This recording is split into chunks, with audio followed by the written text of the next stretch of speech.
Hey, it's Dan, and welcome to Unified Gaming. So in today's stream, I'm going to go and touch upon the patch notes for the Necrom chapter that has just come out. It's update, it says 9.0.0, it's update 37, and it brings a brand new class and loads of cool stuff. I'm going to quickly go through the patch notes, touching upon the key things from a PvP perspective, and any kind of key PvE takeaways. But if you are here for PvE content, I would suggest watching someone like Nefas or Skinny Cheeks, because they cover this in much more detail. As said, this will be focusing on a PvP perspective. I'm also on the server in-game, so you can see that in the background there, and I'll be going through after this little section, going through all the skills, the base skills, the morphs, everything you need to know, looking at the passives, so if you get any questions, let me know down below. So what is this patch bringing? Well, the patch, we are going to Morrowind once more, and it's focused on Hermaeus Mora, who's a Daedric prince. He's all about forbidden knowledge, and we have a new class to play called the Arcanist. The Arcanist is a class that kind of focuses on magic, and it seems very kind of magical focused, with lots of cool sound effects and quite eerie, and got a kind of weird vibe to it, which is quite nice, quite refreshing actually. You get a new zone to explore. The new zone's really cool. You've got Apocrypha, you've got the Tatewaki Peninsula as well, so loads of cool areas to explore. You've got that kind of familiar but alien landscape you would expect. They have a new sort of dolmen event, which is called the Bastion Mimic.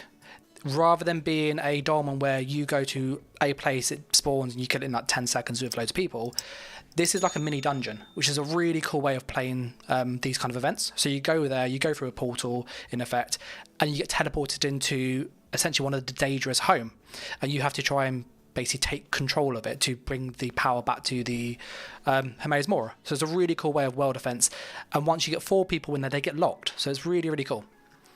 You've got a new class called the Arcanist. I've gone through these notes, as you can tell, and the key thing about the Arcanist is that it has kind of a combo system. So the idea is that as you play this class, you get more and more Crux built up, and these Crux can then be used to amplify your skills. Some of them will give you bonus damage, some will have cost reduction if you use the Crux up, some will have longer durations, some skills don't do anything with Crux, and some generate and some consume. You also have new companions, which are quite cool if you like that. I personally think they're a neat little sort of touch. So you got an Arcanist one, and you also have a Warden. There's still no Necro companion, so that will be probably the next one coming out. And there's a new trial. The trial takes place in effect in a wizard's mind, and you have to kind of go through and help cure him in effect. So it's pretty cool. He's infested with nightmares and stuff, loads of bad stuff. As with the new items, you have some new sets. So you've got Overland sets, you've got Vivek's Deity, I think it's pronounced. It's Magicka, Stamina, Magicka. And after staying on one bar for 15 seconds, you get loads of sustain. Magicka and Stamina back, like 6k. You do have to have this on both bars. So from a PvP perspective, this set is not really usable. Your Kamana Tong, which is a medium armor set, so damage, which is great. And when you kill XP, you get more damage. So this is a PvE set at best, but I don't think it's going to be too great in my opinion, because it does have a cap of 540. And then the heavy armor Overland set is health recovery, max health, and health recovery again. This is Adamant Lurker, and you get 1500 health recovery if you stand still. Again, not great in my opinion. The crafter sets though look really cool. You got Shattered Fate, and this gives you 7,900 pen, so 8,000 pen almost, on a 5-piece. This is really, really cool. You then get 87 weapon damage, if you have 10 pieces, and then you get 1,500 crit chance if you have 12 pieces.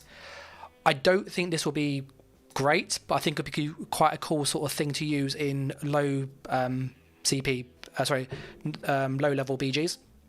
So the Shattered Fate, you might be able to get quite a good pen out of this, which could be really interesting. Nomad in the chat says, classic Zos, making an overpowered thing to only nerf it a few months later. I love it. And Sage at the top was saying he's watching the Epic Butler doing his stream. The class is beyond broken. Yeah, we'll touch upon that in a bit. I have a different take. So yeah, I'll be curious to see what he said, because I haven't seen that. As with the other crafted set, you've got the Telvanni Efficiency. This is just max resource, one of each. And then when you have a companion alive, you get more stuff. The Seeker Synthesis. When you cast an ability that costs resources, you reduce your potion. So again, not great for PvP. Trial sets, they're okay, they're not great. This is Peace on Serenity. This is like Cyrodiil, but you don't have to move. You can kind of just move around. You don't really have to play with the be in the ring, get the buff, stay out and go in and out and in and out. It's just stand still, do damage, or move around and get sustained. It's pretty good, actually. And Zol's Torment, the medium armor set. This increases your damage done to monsters. So, yeah, PvE. And you've got Transformative Hope, which is a light armor set. When you heal an ally, you give them hope, basically. They get major heroism. It's, again, a PvE set. Maybe used in PvP for some healer builds, because heroism is quite a good buff to get, but it has a 20-second cooldown, and it does last 15 seconds, so there's like a 5-second delay, but I can't see this being used in most cases. Your Test of Resolve is a heavy armor set. When you take damage below 35%, you test a Resolve. If you're below 50% stamina, you restore full health, magic, and stamina while getting major protection for 10 seconds. This, I think, would be really good for PvE and PvP, because it doesn't say that it gets reduced by battle spirit. So if you're on like a 50, 60k health build, you got like a 50k heal in effect every minute, and you can block, and you got your stamina back. Like, this could be a really good troll set. So I could see this being quite a fun one to use. Mythic items, you have Veloth Mage's Amulet, Velothi I think it's pronounced. 5k pen almost, and you do bonus damage to monsters, so you get 15% crit damage, but your light and heavy attacks do no damage. Bro Spyro says, with the set above the Test of Resolve, if you're below 35% health, you're dead almost. Honestly, if you're below 35% health and you got undeath, you just hold block or roll and you bang. Like, and if you've got dots ticking as well, this will proc quite easy, I reckon. But we can test this and see how good it is. My gut feeling is this is going to be really good, just for tanks. Mythic items, the Philephoi Mage's Amulet. This is really cool. I think this is going to be a gank mythic. So if you're on a Nightblade, you got a 15% crit damage and 5k pen on a one piece. This is insane. Like, this is going to be so good on a ganker, because your heavy attack, yes, it does like 3-4k burst, but you get 5k pen, your skill's going to hit like an absolute truck. So I can see this being really worth like investigating. The other ones are a bit, yeah. You got Estrock, I think is Environmental Greaves. While you're below 33% stamina, you reduce your damage taken by 50%, and you lose 1500 stam whenever you take damage up to every 0.5 seconds. So this is just awful, in all honesty. And then you got the Crypt Can Investments, Light Chest. Your ultimates basically can't be used, but you give your ult resources to other people. Could be good for PvP on healers, but that's about it. That's kind of the sets. The key sets and the kind of that I'd really focus on personally is this One Piece Mythic, the mage one. That's pretty cool. The tank set, but all the other sets, in my opinion, seem pretty meh. Like, I don't know what you guys think, but personally, I wasn't impressed with them. I thought they're quite underwhelming. They don't really bring anything unique. So yeah, I don't know how you'd kind of use these for PvP when you have sets like Mara's Barn being so strong as it is.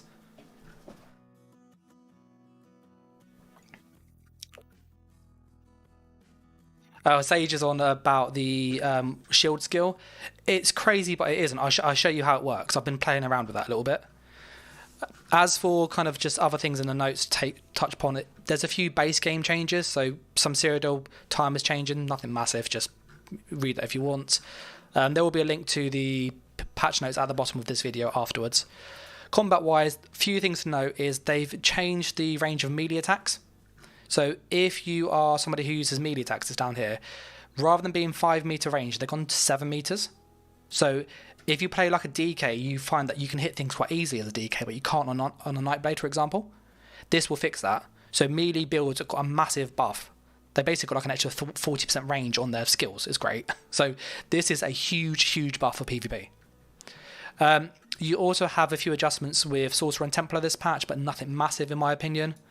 The general premise is they want Templars to be able to be a bit more offensive rather than having to be really defensive playing, and they want to give Sorcerer a bit more buff management and just more unique buffs. Personally, I don't think they're great, but we'll go to that quickly. Going really quickly to the just changes to skills, just loads of bug fixes. Talon's damage over time doesn't reapply when you use it anymore, and they changed the melee passive on Elder Dragon. So rather than increasing your melee range, it now gives you loads of health regen. This is really good. Like, this is insane. The Elder Dragon passive, I think, is going to be really good on high health regen builds, surprisingly. Sage says it has to let me get on. It's fine. The Grave Lord Flame Skull does more damage on the third skill. It's not going to be good though. And Deathstroke has more debuff on the... It just lasts longer. Again, you don't really use it for the debuff in my opinion. The Failed Strike, they had a change here which is more for PvE. But basically when you get the 10% damage, you actually have to let Major Expedition kind of fall off or use the skill. Whereas people are using this as a passive buff, so you have to use this now. In PvP, you come out of sneak and stuff all the time, so you're always getting this buff. So that's fine for PvP. Dark Exchange now gives Minor Berserk, so it's just 3 damage, but that's about it. So yeah, that's it really. And Dark Deal gives you Minor Falls too. So you might not need to use Race Against Time if you can use something like Shuffle. So it might just give you another option because you've got these 2 buffs now. And Negate Magic can kind of go on top of each other fine. Atro gives you Major Berserk still, but just a bit longer. And Familiar stuns on the second hit now, rather than on the fourth hit. And it can proc vulnerability a bit easier, so it's good for heavy attack builds. Templar had the most changes this patch. Their charge now gives you Major Protection. And then if you use the Explosive Charge, it lasts 10 seconds. For those people unaware, Major Protection is a 10% damage mitigation, so it's quite good. So this is quite a good way to be a bit more offensive when you want to go in on the kill. Dawn's Wrath also gives you Sun Sphere, after increasing your damage done with class abilities by 5%. This is really, really good. 5% on Beam is insane. So Beam is Radiant Oppression or Radiant Glory.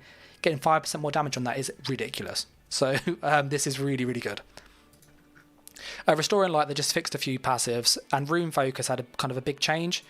If you stand inside it, you get a massive heal. It's like 33% stronger than now. But if you go out of it, you get healing outside anyway. So it's kind of like a passive heal over time, which is quite cool.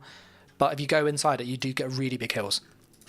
Warden, they just fixed a few buffs with the bugs. And the Arctic Wind did get a nerf with Arctic Blast. So Arctic Blast currently, when you use it, is an instant stun.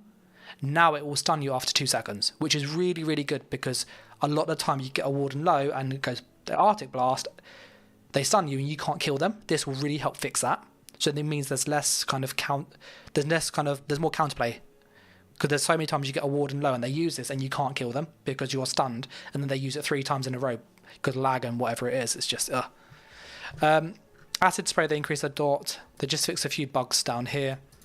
Vampire, a few bug fixes. But that's pretty much it. There wasn't much change to the sets already in the game.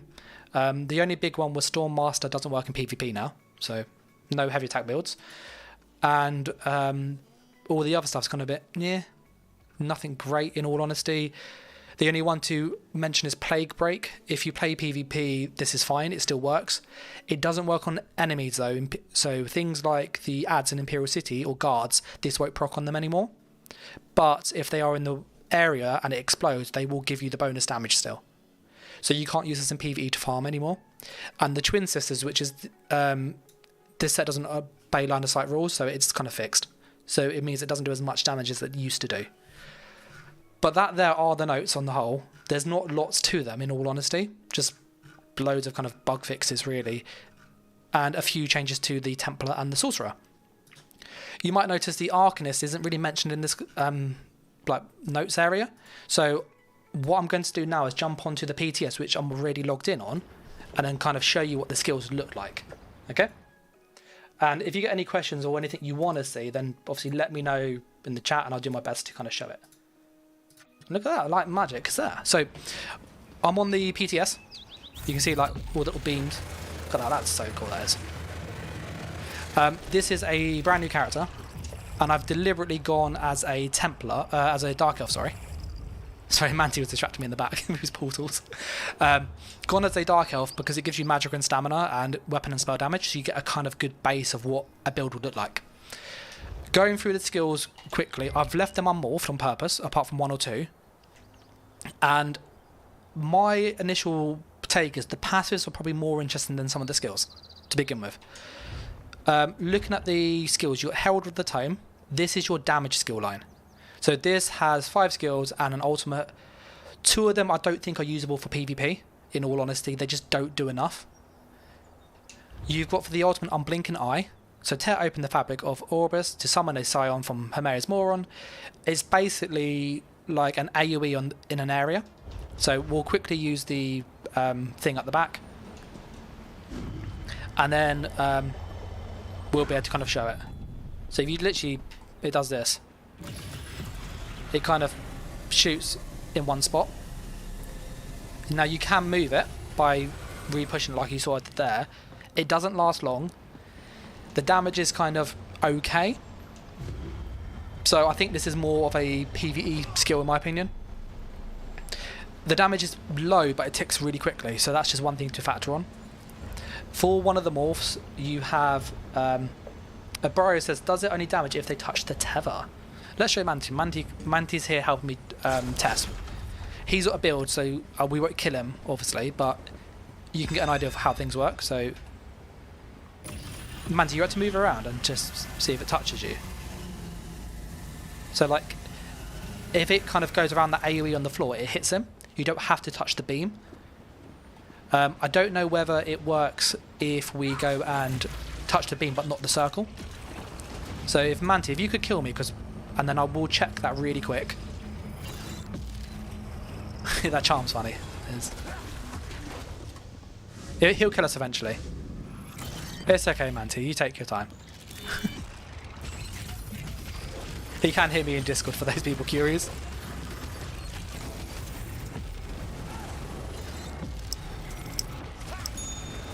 We might actually kill him instead. No. Die, Manti, die. There we go, we killed Manti. Okay.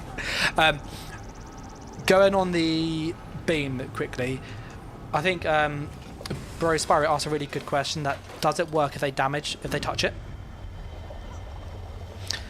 Spyro says, will it lag PvP? Probably. In all honesty. So, Manti, I'm going to put the beam where the flag is. If you stand where I am here, you're just going to walk across it, but not in the circle. And I just want to see, does it damage you, if that makes sense? So, there we go. So, if you kind of walk through my beam, yeah, he has to be in the circle, it looks like. It's kind of what I would say. That will kill him quick. We'll check the other skills out. So I think the ultimate, in my opinion, is a bit underwhelming.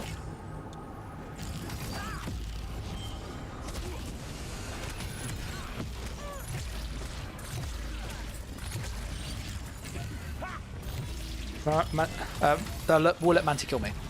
Whilst he's doing that, you have Ring Blades, which is your spammable. There you go. Cheers, Manti. So you've got Unblinking Eye. Spyro says, does it count as a channel? It says it's a ground-based skill because you're not channeling it yourself. So if you're thinking like Deadly Strikes, this won't buff it, in my opinion. We can check it, but I don't think it will work like that. One of the morph is beam duration is increased, and it automatically follows the initial target. So this is like Ballista now. This morph can be used in PvP, and this is pretty cool. The second one applies a snare. So if we use the Tired King's Gaze, and we'll reset our ult really quickly. There we go. So I'm going to cast it on Manti, and then Manti, if you just roll around and try and avoid it. Okay, you ready? Okay. So it's literally like just tracking him out. If he moves quick enough, he can avoid it, so there is counterplay to this. So I still think in PvP that morph is viable, but it's not great because people move way quicker than how quick that moves. Yeah, so Manti will just kill us quick and we'll check the other skills out.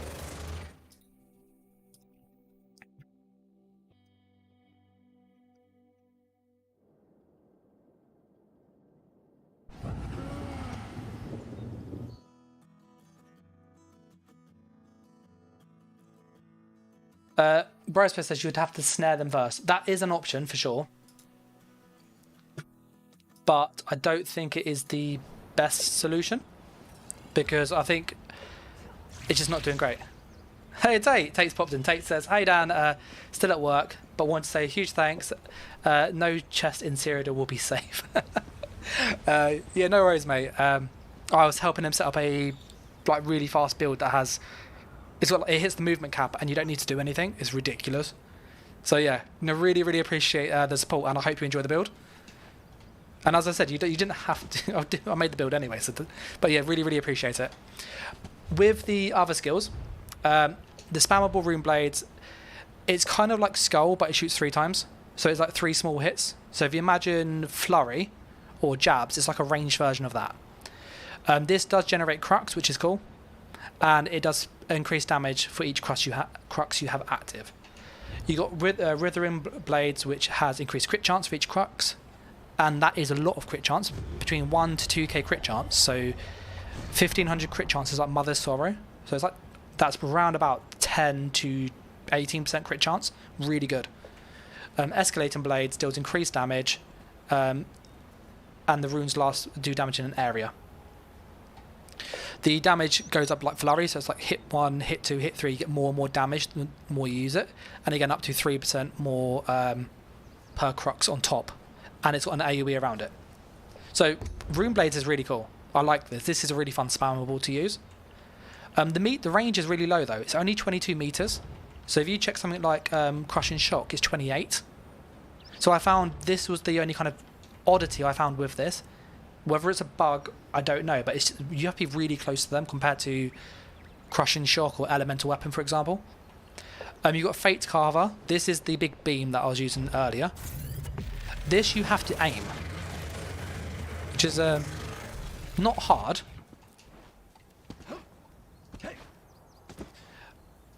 You're thinking of... There's a few with dragons at the end, Spyro. Spyro's going, what's the long dungeon with dragon at the end?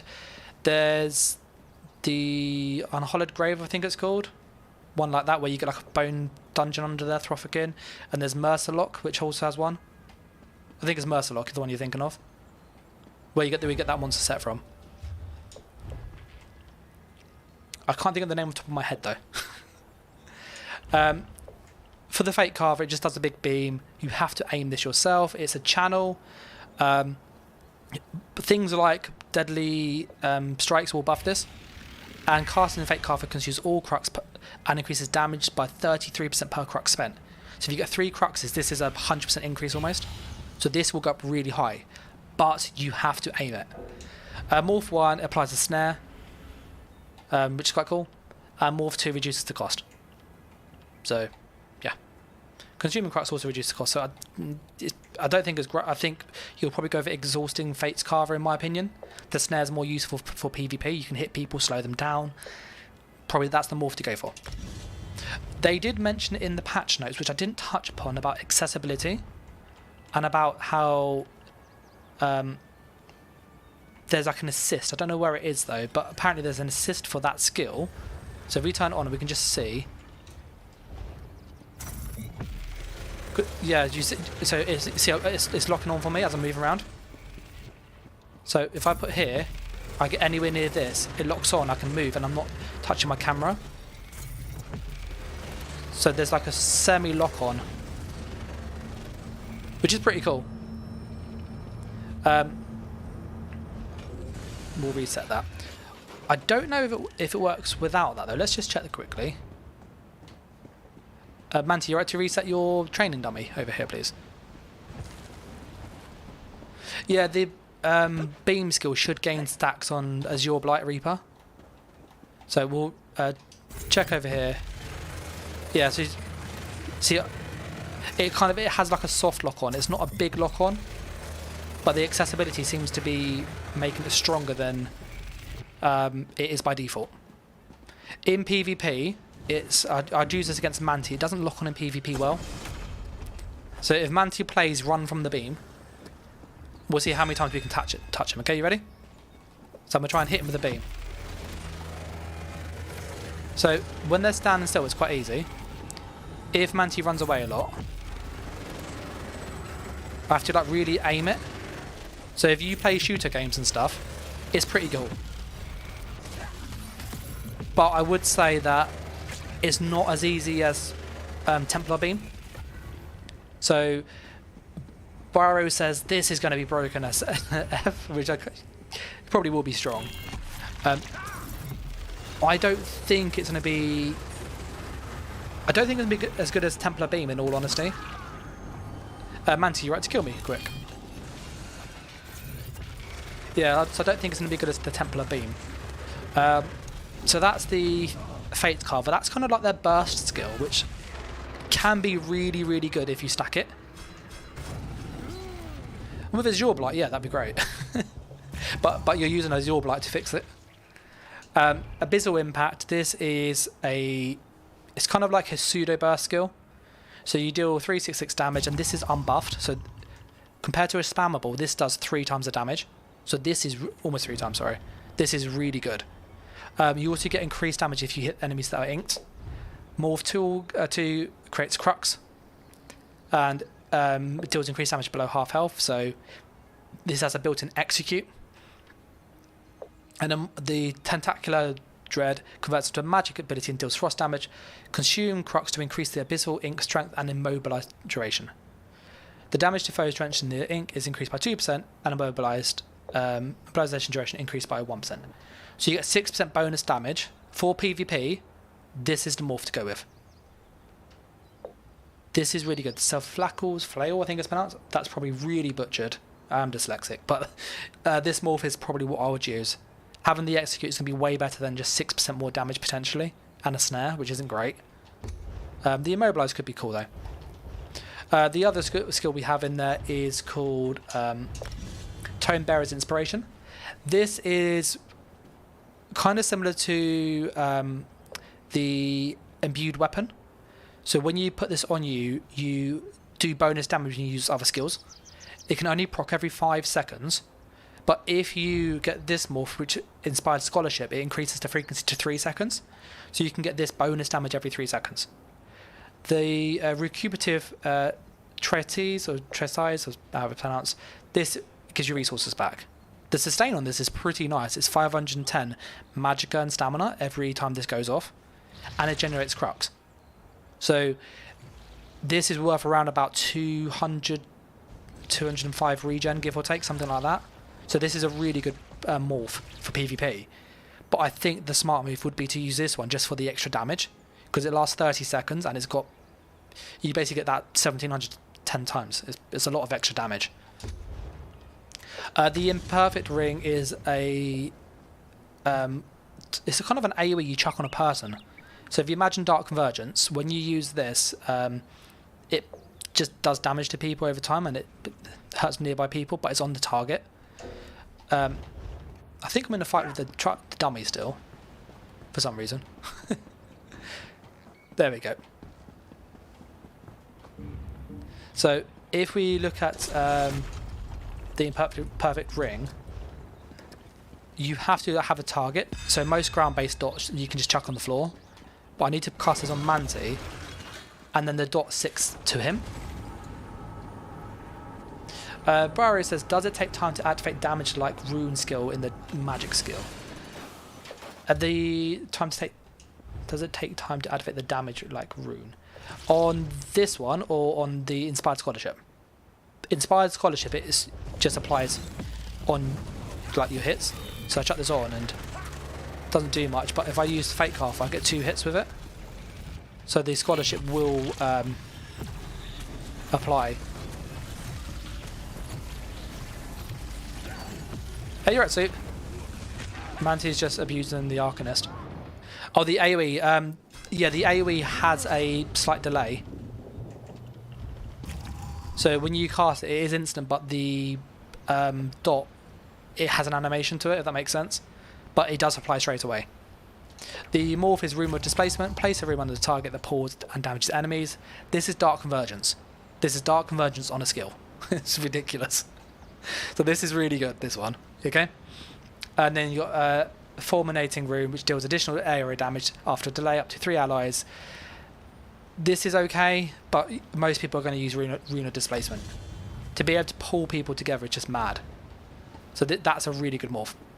Passive-wise, for the Herald of the Tome, you have Fated Fortune. This gives you crit healing and crit damage, so really nice. 12% is great. With how much Crux you get, this will be up most of the time anyway. Harness Quintessence is terrible. This is a really bad passive. And you're probably going, why am I wearing Engine Guardian? So Harness Quintessence. This gives you 5% more weapon and spell damage for 10 seconds when you restore magic or stamina. So my first initial idea was, if I use the skill, so I've got 15-10 at the moment spell damage, and I get my magic or recovery, this should go up. It doesn't go up with regen. You have to use like a potion, and then it goes up. So this only really procs for most people when you use your potion. So it's like a really weird passive because you don't get this on most of the fight. I then checked, what if I use something like Engine Guardian? So this is off at the moment. So I'm just to spam this a few times to get Engine Guardian up. It will come eventually. Or not. There it is. And when Engine Guardian's on, I now get the passive active. So I can see currently with the skill line that to get this passive up a lot of the time, you either need to use potions a lot, or you kind of you get like 3 damage on your potion. So Clever Out could be good with this passive. Or you go with something like Engine Guardian and have it on all the time. You could try some other sets like Symphony of Blades, which could work, but I don't think this is a great passive. Barry says Engine Guardian's OP anyway. And you have a Sigic liaison, I think it's pronounced. Your attacks increase status effect damage basically. So you get 15% more status damage. Not great. This will only be good on burning status effect, that's about it. And Splintered Secrets, you get loads of pen. This is a really good passive.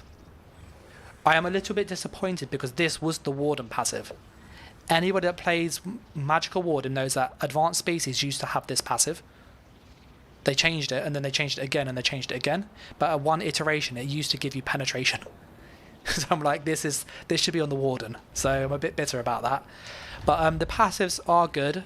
Just the Harness Quintessence is probably the iffy one, and I think they should tie it to maybe regen coming from other sources.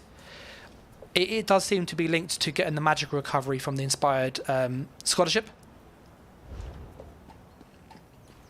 You're at BBGH. I'm just going through first, and then I will be showing what it looks like. The Soldier of Apocrypha, the ult is just a massive shield for 10 seconds. Scales off your max health. One will give you a bigger damage shield, and then one will let you shield allies. The bigger damage shield is good, and the damage you can get on this is quite high, but it is a dot, and it's over 10 seconds. So although this goes up to like 70k, 80k roughly, it's over like 10 seconds, so it's not doing a lot of burst damage, it's kind of more dot pressure. And that's if somebody charges, you get this charged up fully. So I don't think this is too great, in my opinion. And because it absorbs a lot of the damage, you don't get the full damage somebody hits. It's a bit iffy. Runic Jolt, this is a taunt basically, so you chuck a rune on the floor, it gives them maims, it taunts them. The Sonder Roof reduces their armor, and Embrace, you heal yourself and put lifesteal. These aren't great in my opinion. Rune Spike Ward, this is a good shield. This gives you a big shield, and if you get one morph, it gives you a massive shield for the first second, a bit like Harness Magicka. So if you can time when you have a big hit coming in, this is really good. Or in PvP, if you cast this when you're low health, you can guarantee not being killed. Studio says, is it a hard taunt? This is a hard taunt. So things like Silver Leash, for example, is more of a soft taunt. This will pull them fully. The ward, I say, is pretty good for PvP. The other one does consume Crux to refund, which makes it really cheap to use, but I think most people will probably go for this if they want to use it as a pseudo burst heal, which I would recommend. Fate's Wave Armor, this is your armor buff. It gives you minor breach if people hit you, which is great, and it increases the duration, and it creates Crux when you take damage, so this is really good. Unbreakable Fate increases block mitigation. You are going to use Crux Weaver because you want the Crux generation. And Runic Defense is kind of a buff for you and your group. So you get minor resolve, you get minor protection. If you get below 50% health, you get a little heal. I did test with Manti, and I'll show you this because I thought it was interesting. So Manti is going to go and do some damage. So runic defense does this like massive rune around you, and then when you get below half health, you get a heal. So you'll see I'll get a little green number there. It was 2839. Now if I'm below half health, so if Manti, if you wait a sec, okay. If I'm below half health and I spam it, I don't get the heal. I only get the heal if it's actually when I take damage. So if Manti puts like a dot on me, when I use this skill, the dot that keeps ticking can give me the heal each time I spam this. So this isn't really your burst heal. It's kind of more of a preemptive heal in my opinion, unless you have people hitting you with dots and you can spam this quite easily. But that's kind of how this one works. Soup's asking, how does the Crux mechanic work? So the Crux mechanic in short is when you use skills, you get little two triangles go around you, so I've got one already.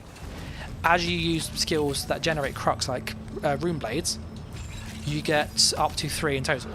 You can then use those with a skill that will consume them for a bonus effect. So Abyssal Impact should be consuming them. And that one's just used 2 up already. So this beam will be really good. But if you can get the Crux charged up and then you use the beam, it would be really good. So the Crux is kind of like a way to overcharge your skill to get a bonus effect, is the best way of kind of thinking about it.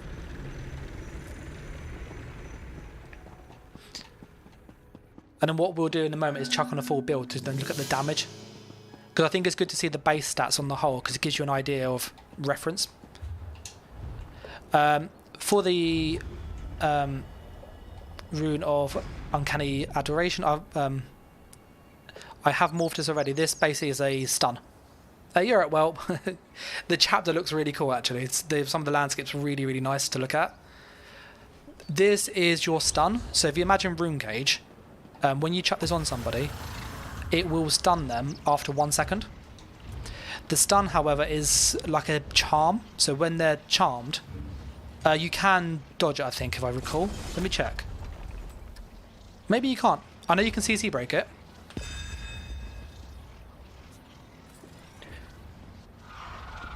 I've put the weapons off on purpose, BBGH Studios, just to show what the stats look like on the whole on just a basic build, like just out the gate, really.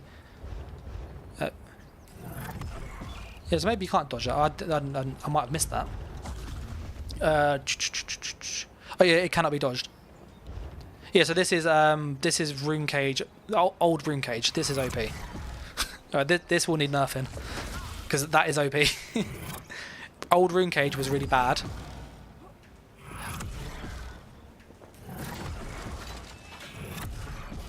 Hey, come here, Manti. But I think the idea is that you're meant to almost use that skill with the beam. So the idea is that you charge your Crux up, for example. When you get a chance, you then go for the stun, and then you get your beam ready. Which does have a bit of a slow delay. And you'd use it something like that. Obviously, Manti has armor on, so if we had a damage build, this would do a lot of damage.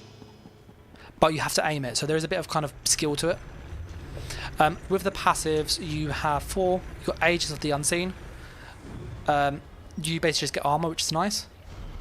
Apocryphal Knowledge, so this is Wellspring of the Abyss. This increases your regen for each ability slotted. This is very, very good. And your Circumvented Fate, this gives you minor evasion. This is really good because most damage ultimates in PvP are AoE, Dawnbreaker, Dragon Knight's Leap, Templar Sweep, for example. All of these are AoE, Meteor, so this will reduce all of that by 10%, which is really, really good. And this procs when you cast a ability of one of the ability from the skill line. So that's really cool. And the last one is the Will of the Arcanist is absolute. When you consume Crux, you get 4 ults. So this is just an ult gem passive. So we've gone damage, we've gone through the kind of tanky one, and you've got the healing stroke support skill line. For the base stats, as I was saying, Vitalizing Glyphic, this is a heal beam. So when you use this, let me get our ult up. And if you do get any things you want to see tested, like which sets would go with this, or what would this pair well with, then obviously do put stuff in the chat, and I will get to that in a sec. The heal just does this. It's like a AoE pulse heal. So if you imagine like healing springs, it's like this, but you have to heal it to get it to be stronger, or there's a morph where you can damage it. So it's a really like interesting way to have a healing ult, and it does give weapon and spell damage. So it's just a nice way of having like Warhorn in effect, but just in a different skill, and it can stack with Warhorn. Morph 1 just gives it a higher health percent, so you can hit the cap really easily. And the Resonating Glyphic, you can use damage, so your DBS could charge this up to get even more out of this really quickly. Rune Meld, this is a skill. It's determined by its max resource again. Craft a series of precise apocryphal runes, then propel them at yourself or an ally in front of you. The runes heal for 2.4k base 3 times. So this is it's kind of like a pseudo heal over time. So if you chuck this on this bar, there we go. No matters. So the go-to set for Arcanist is Deadly Strike. There's a lot of beams in the Arcanist, I'm not going to lie. So you can use this skill on yourself or on allies, and you can see the healing's pretty high. Like it's bang, bang, bang. It's lots of little heals. Dragons, yeah, because it's all AoE, that would work well. The Crux on this will reduce the cost. Morph 1 involving Rune Meld gives you a heal over time on top, which is really good.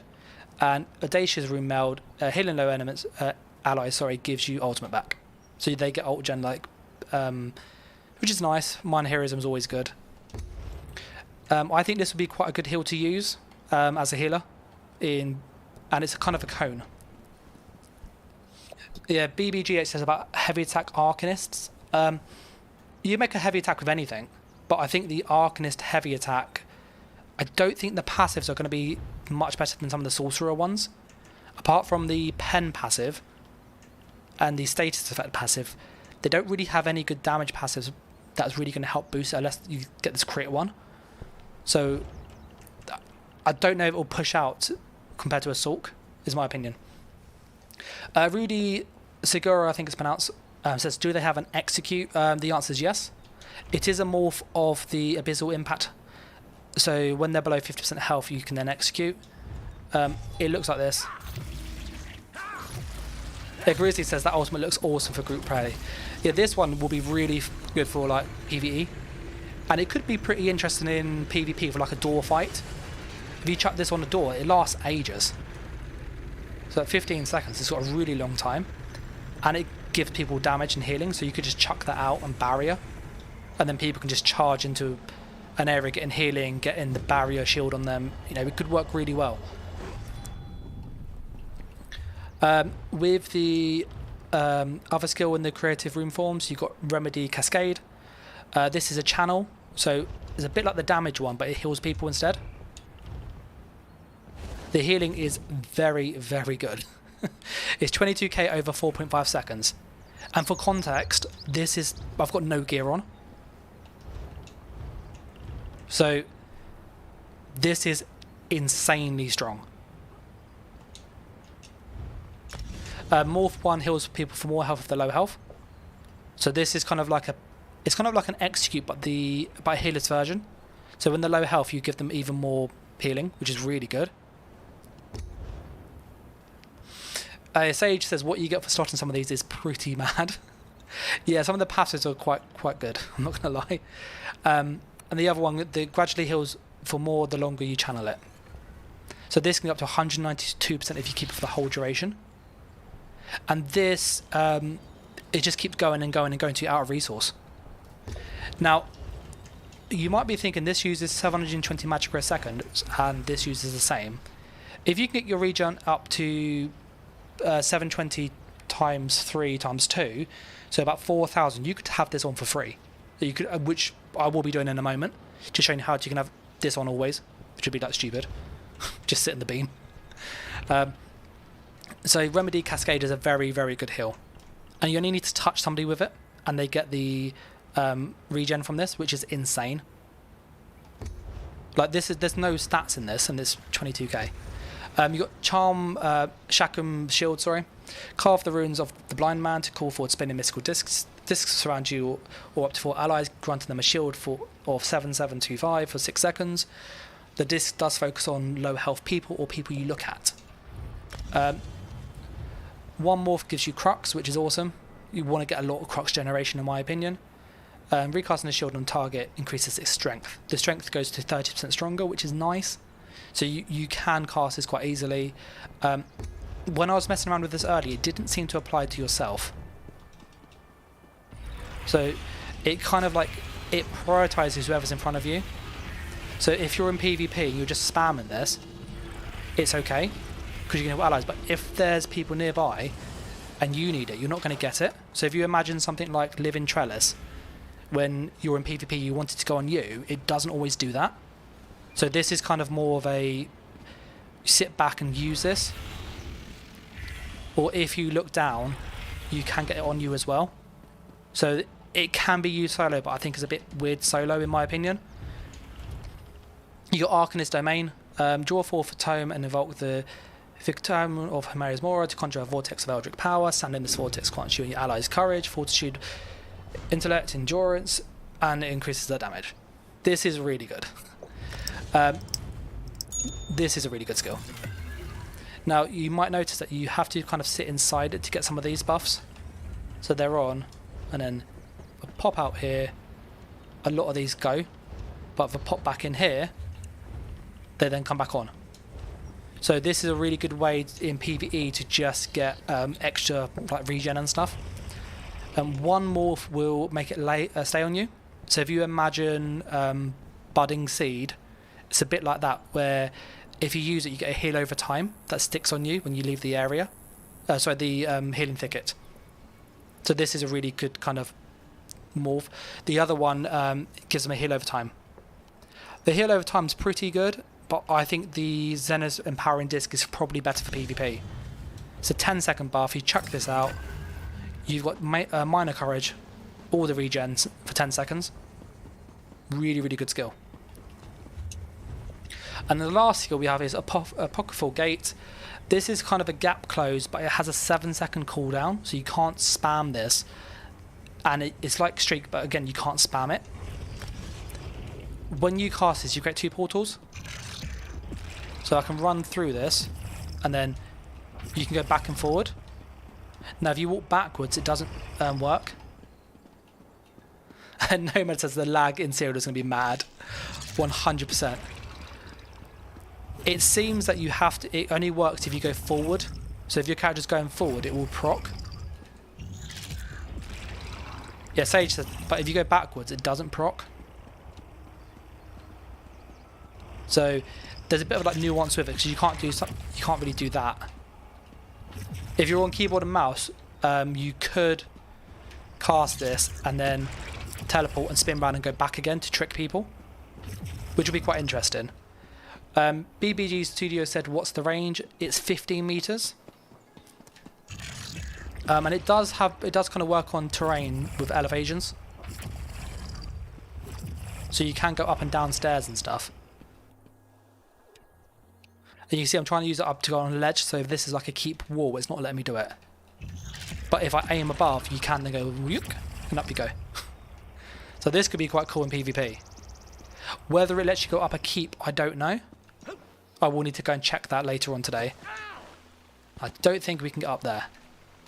Nah. So there does seem to be like a limit of how high you can get.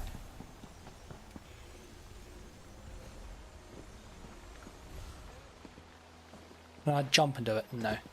So you can see there is like a limit on the angle that you can get on this.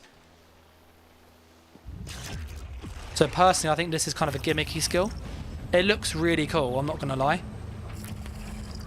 But because you can't spam it, so if you're running forward, you can cast this in front of you and then run through it like this. But the problem is you can't spam it for another 7 seconds. So it's not like Streak, because it's only got one use. Streak is good because you can spam it. This will have like some use and people will do stuff with it. Soup says perhaps Zos will learn the lesson from all sorts streaking over the keep walls. I remember when DKs could leap onto keep walls. That was ridiculous. And many moons ago, they could even use their chains to pull themselves up to them, which was like ridiculous. Because you'd literally have people just kind of scale walls with DKs. The morphs of the gate, fleet-footed gate. This gives you expedition when you leave.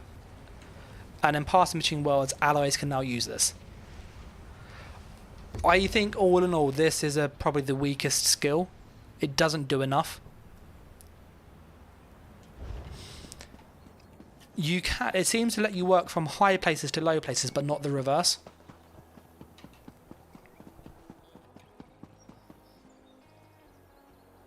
So it says target is out of range. So I can do stuff like this. So there is a bit of like with it, but it's really like finicky. And we were able to get it up here a minute ago, but it can't now. So it's quite a finicky skill. Oh, target's out of range up there. So yeah, I think you could probably glitch this out in some places. But I think it's a bit like, yeah, I think BBGH kind of hits the nail on the head. It's a bit like the Nightblade Shade, in that you can use it as a kind of teleport, but it's telegraphed so people know where you're going. But the last thing of the class is the passives for the healing. You got Healing Tides, so your mastery of Weave and Fate and Abyssal Waters increases by 3% for each Crux you have. So if you have 3 Crux, that's 9% healing, which is great. Hideous Clarity, you generate Crux and you restore Magic and Stamina, whichever is higher. This is very good. This is really good. Addition, I think it's pronounced. Knowledge is power. Your excessive scholarship increases. 18% regen. This is very strong. And intricate rune forms reduces the cost, increases the strength of damage shields by 10%. This is very good. What you may notice, and it's is there isn't a burst heal that's really apparent. So I don't know if you guys have picked up on that, but there's no real kind of self burst heal in this class kit. You got Rune Meld. You got this hill here, but you kind of have to. It's a beam, so it's massive, and you can chuck it on yourself for a while. But it's not like a burst hill.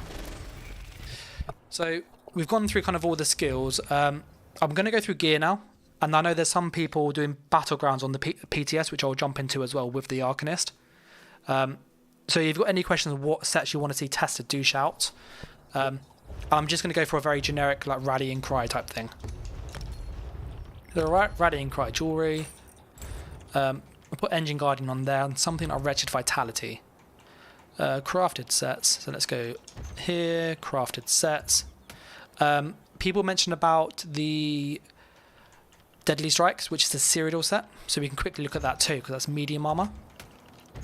So let's grab Deadly Strike up here. And then we can see how high does the tooltips go. So we've got Deadly Strike on the body.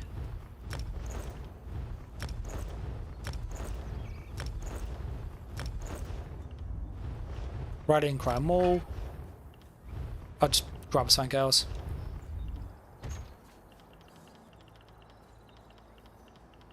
Let's go Sword and Shield. Shell Splitter paired with Deadly. That'd be hilarious. I will be all over making really stupid builds with this. Okay. Snakes in the Stars could be good as well because of they can't heal. So our damage now is on 3.7k. So if we just look at some of those healing tooltips quick. This is 33,000.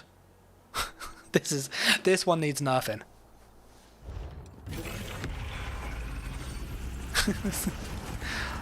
Like, this one's actually ridiculous, that heal. If you go get a... let's put on some glyphs. I'm probably going to go the Atronach and then go infused weapon damage. Spell damage, sorry. Manti putter right at the end.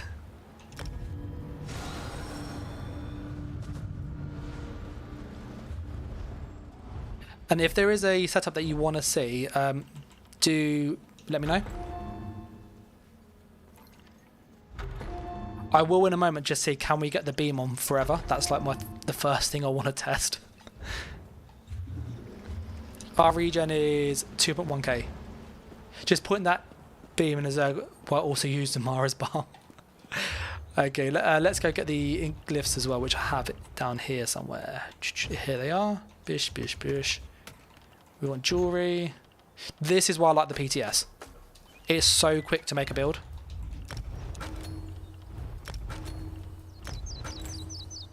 Okay.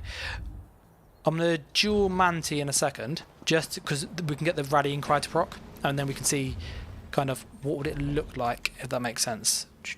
Let's go with Sharpened.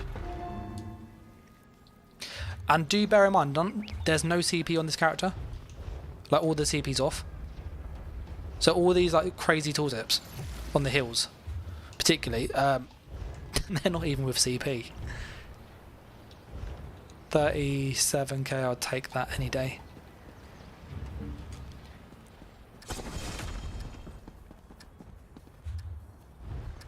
Our offensive beam is 3,400 every 0.3 seconds, so this is a lot of damage. So if we charge this up,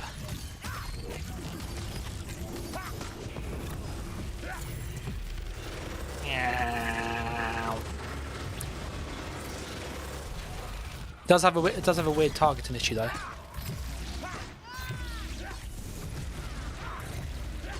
The execute is not as good as executioner. You can't animation cancel it either.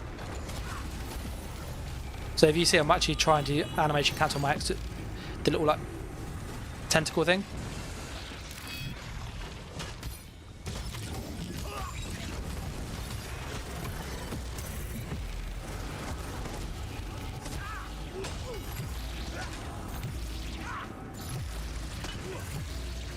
Yeah, so I think the tentacle thing feels like weird, is the best way of describing it. But the beam's very, very good. The sustain though is horrific how much that drains your magicka.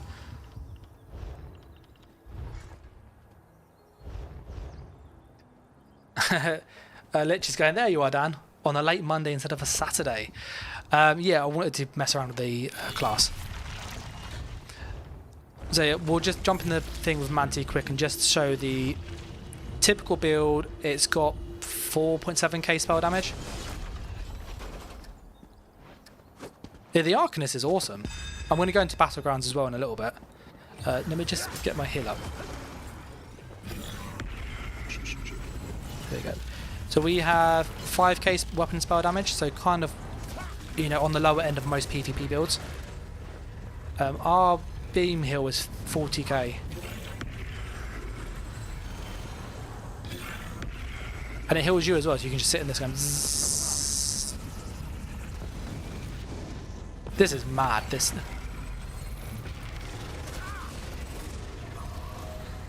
It is a heal and it's...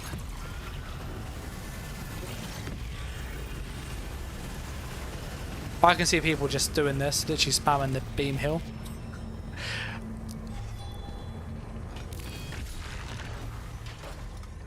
BBGH says, in which role do I think would be the best? For PvP and PvE, they are different. I think for PvE, tanks will be okay in dungeons. I tank in PvE and I do DPS and PvE. I think for dungeons, their tanking will be okay. They do have a really weird taunt mechanic though, and they don't have a great pull because the pulls are on the enemy, not. So you have to like pull one person with Silver Leash and then use the AoE pull they have, which is a bit awkward. So they can be okay tanks. DPS they'll be fine, I reckon. kind of similar to what you'd expect. Probably 90 to 100k quite easily. PvP, they're going to be flavour of the month, 100%. I think there will be some very strong defensive builds because they're very tanky, looking at their class. So you've got access to some really good defensive skills, like I think it's down here, sorry, the runic defense. This is like a 6.3k heal, but when you're low health, it will heal you, and if you get Rune Guard of Freedom, it stops you from being stunned. So if you use this on your back bar, for example, and chuck this on, 20 seconds, if they get you below half health, you will be CC immune, and you get a heal. So then they can't execute you for like 5-6 seconds. And a lot of the time they normally get you to half health, then stun. So this is a really good way to counter that type of playstyle. So I think they're going to be kind of like brawlers, very kind of melee orientated in PvP. I don't know about the mag version, because this skill, I don't like this skill, in all honesty. I don't like this. This feels really hard to use. And I think the Rune Blade is very good. I like that.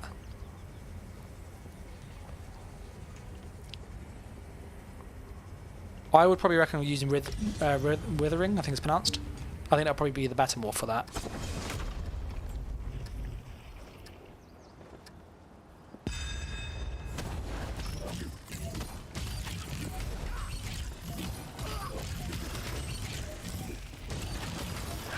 You're getting loads of crits with this.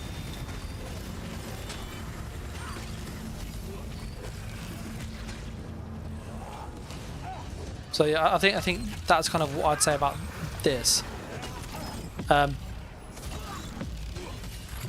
going to quickly put on a build to see can we get the cost reduction nice and high.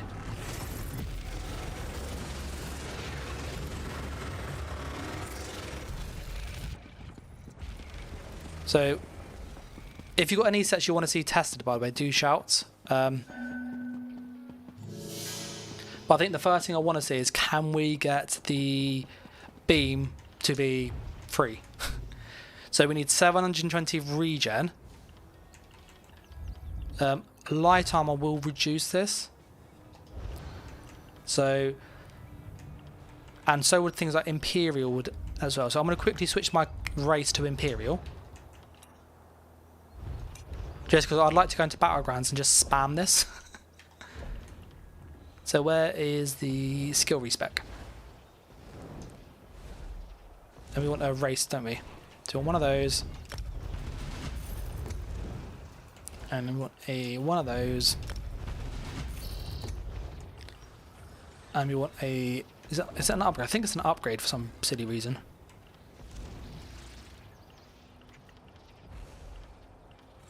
Yeah, there it is, race. Okay. We'll get a couple of these. Sage says Drogakin. Drogakin's grip will proc a lot on this, but I have a much better build for that. I haven't shared it yet because it's ridiculously OB. We're going to quickly switch our race. But honestly, it counters Mara's Balm. I found a build that counters Mara's Balm and DKs, and it's insane. And it's on the live server, so it does work.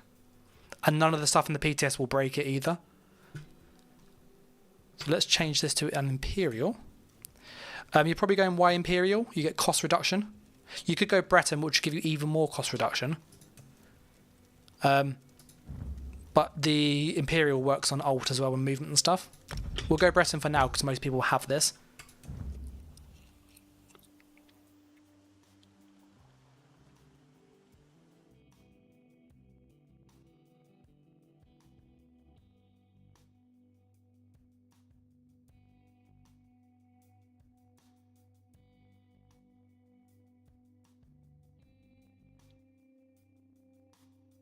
So yeah, job one I want to test is, can we get beam up forever? That is literally the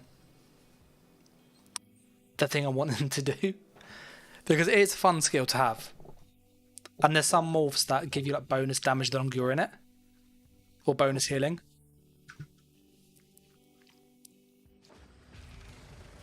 Okay, no, they're just going around beaming things. We'll jump to Manti's house. Our beam is 720 flat. And we'll put in our racial passives and it should drop down a bit. And I will say, is cost reduction the way to go to get this cheap? Or would it be better to go with regen?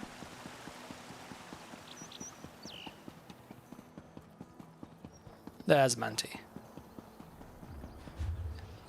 BBG says to try Crafty Alveek.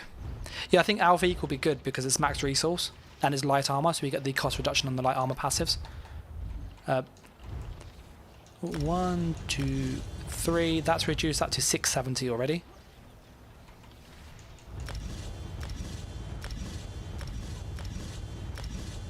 So the next easy thing is there is a glyph that we can get, which is spell cost reduction. Stamina abilities. No. So let's see. That's with 1. This is now 368. Yeah, we can probably abuse this. This is 67 magicka. And this is free. Woo!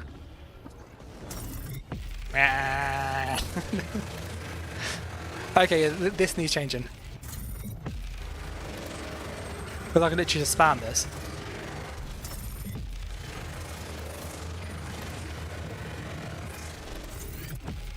Yeah, this is silly. I think the healing one doesn't actually have a... I think it just does it forever. What's the healing one? I think it does it forever.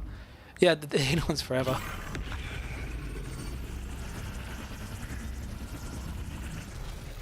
It does have a 4-second cooldown, thankfully, so you can't sit in it forever.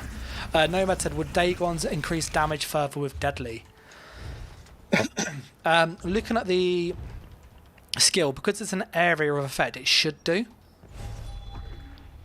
Now, I don't think, personally, I would build into Deadly for this. I think Deadly Strikes, there isn't enough channel skills to make it worthwhile. So, Zos is going to see the stream and be like, nah, increase the cost. Well, the cost is meant to be insane. I did the same thing when they did the Dragon Knights AoE on the ground. You just chuck on cost reduction, it was free to cast. So like, this is a bug. This should not be the case.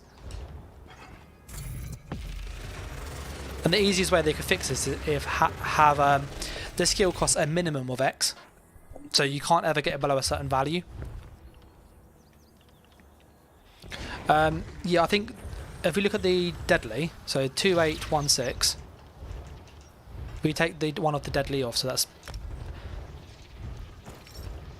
It's 2816, it's now 24, so it's only 400 damage per hit. I reckon anything else will give you similar damage. So I'm going to go Crafty Alveek, so I'm losing all the medium passives. Let's go Newman because it's a damage set. I think it's crafted and it's from elsewhere, if I recall.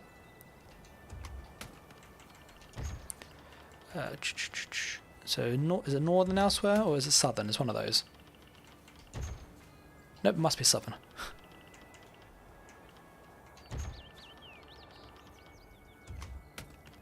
Acuity beams would be quite cool. There you go. Newman's kind of a good staple set to test because it has good damage on it and good pen. So we can go in medium armor to get the same kind of effect that we had a minute ago.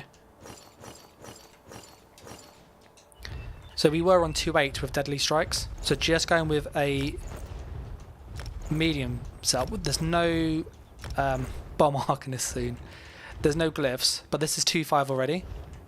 If I get some armor glyphs on now, so some stamina ones. I think them.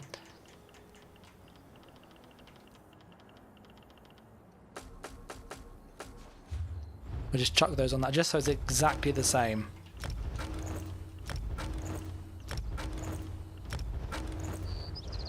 So for this, the beam, it's 2583. So it doesn't seem like the Deadly Strike is worth it in my opinion, because a damage set will give you kind of very close to the power of Deadly Strike, because the base tooltip is so low. You know, 15% on a 10k tooltip is great. 15% on a 500 tooltip is not great. So the bigger the initial tooltip, like on Beam, Radiant Oppression, because it has a really high base tooltip, that 15% is worth a lot more than 15% on 1k tooltip. Like, it's all 15% still, but it's just, yeah. BBG, it says shooting a Zerg. There is a range to it. It's only 22 meters.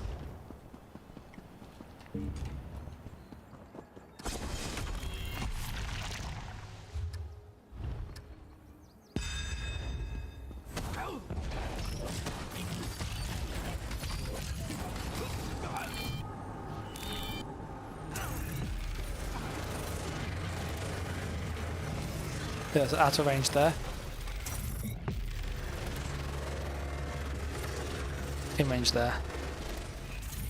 So it's kind of a good skill, but as you can see, as he moves around, it doesn't do damage. Like, you have to really hit it on them, and it doesn't track anybody that's moving easily.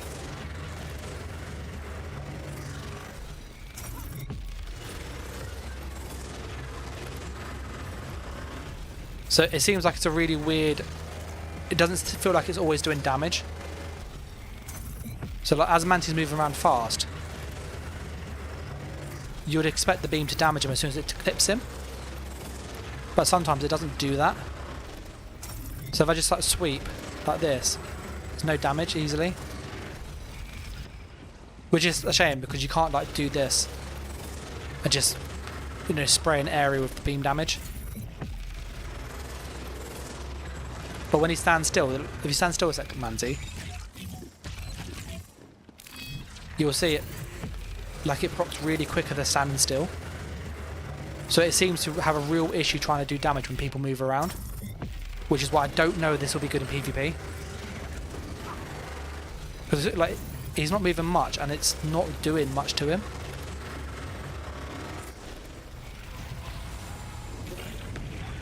Yeah, that was a big heal. What the heck was that?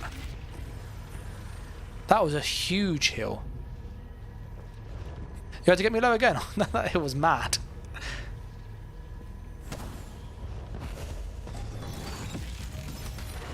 With the Crux system, I think Sage asked earlier, those little triangles get consumed. It wasn't that. I did say I got like a 20k hill. I don't think it was that.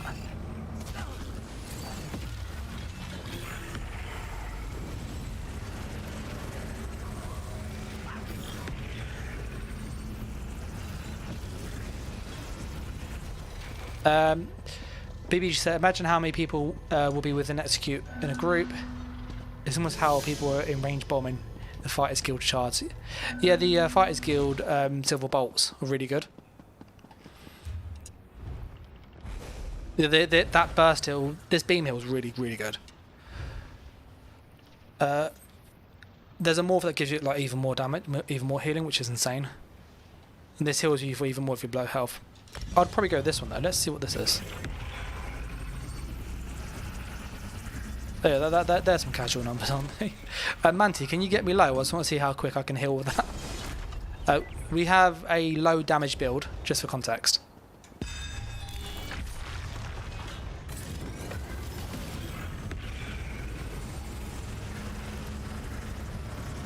Yeah, okay. That self-healing on this thing is ridiculous.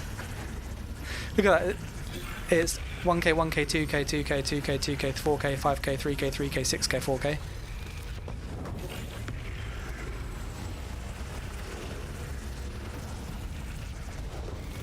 Yeah, that is very, very strong.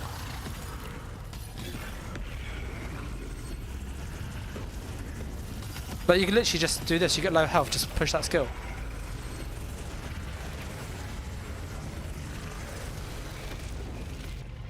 Let's get some Crux on this as well. We got our Crux up. There you go.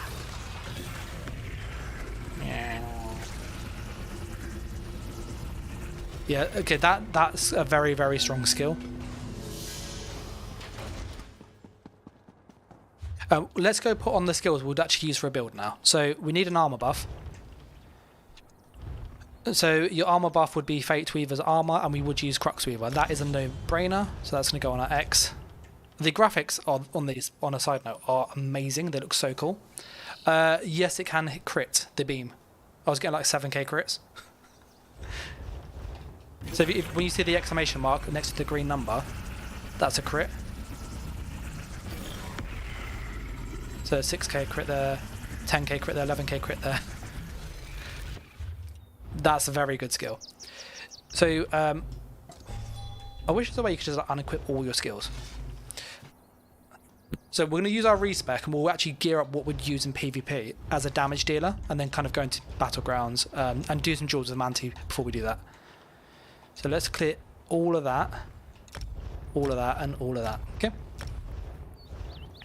So you need your armor buff. So it's Fate Weaver armor, and you would want Crux Weaver, which is the better morph. This gives you Crux generation, which is really nice, and Minor Breach. I would always recommend having a movement skill, and looking in their kit, I couldn't see one. You have this gate skill, but I don't think this is good enough, in my opinion. So I would recommend we'd use something like Race Against Time or Misform. We need a movement skill. You will need a damage buff, which they do have one, which is pretty cool. It's down one of these, if I remember. Save army stock with no skills.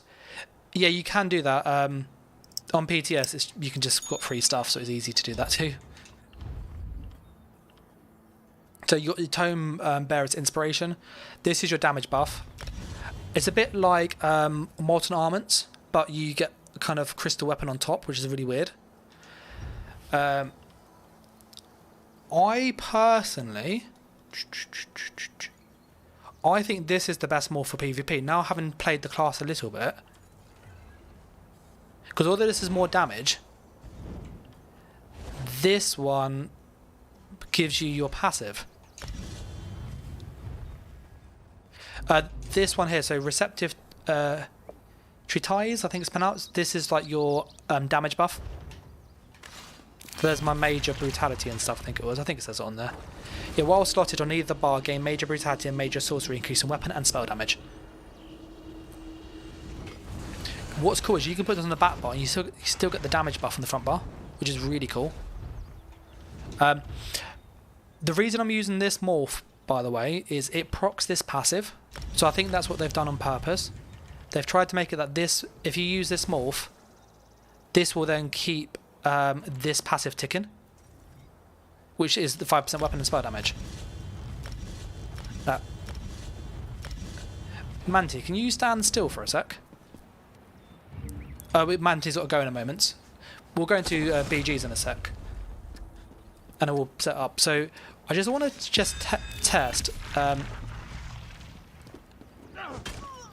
Does the resource return proc our passive?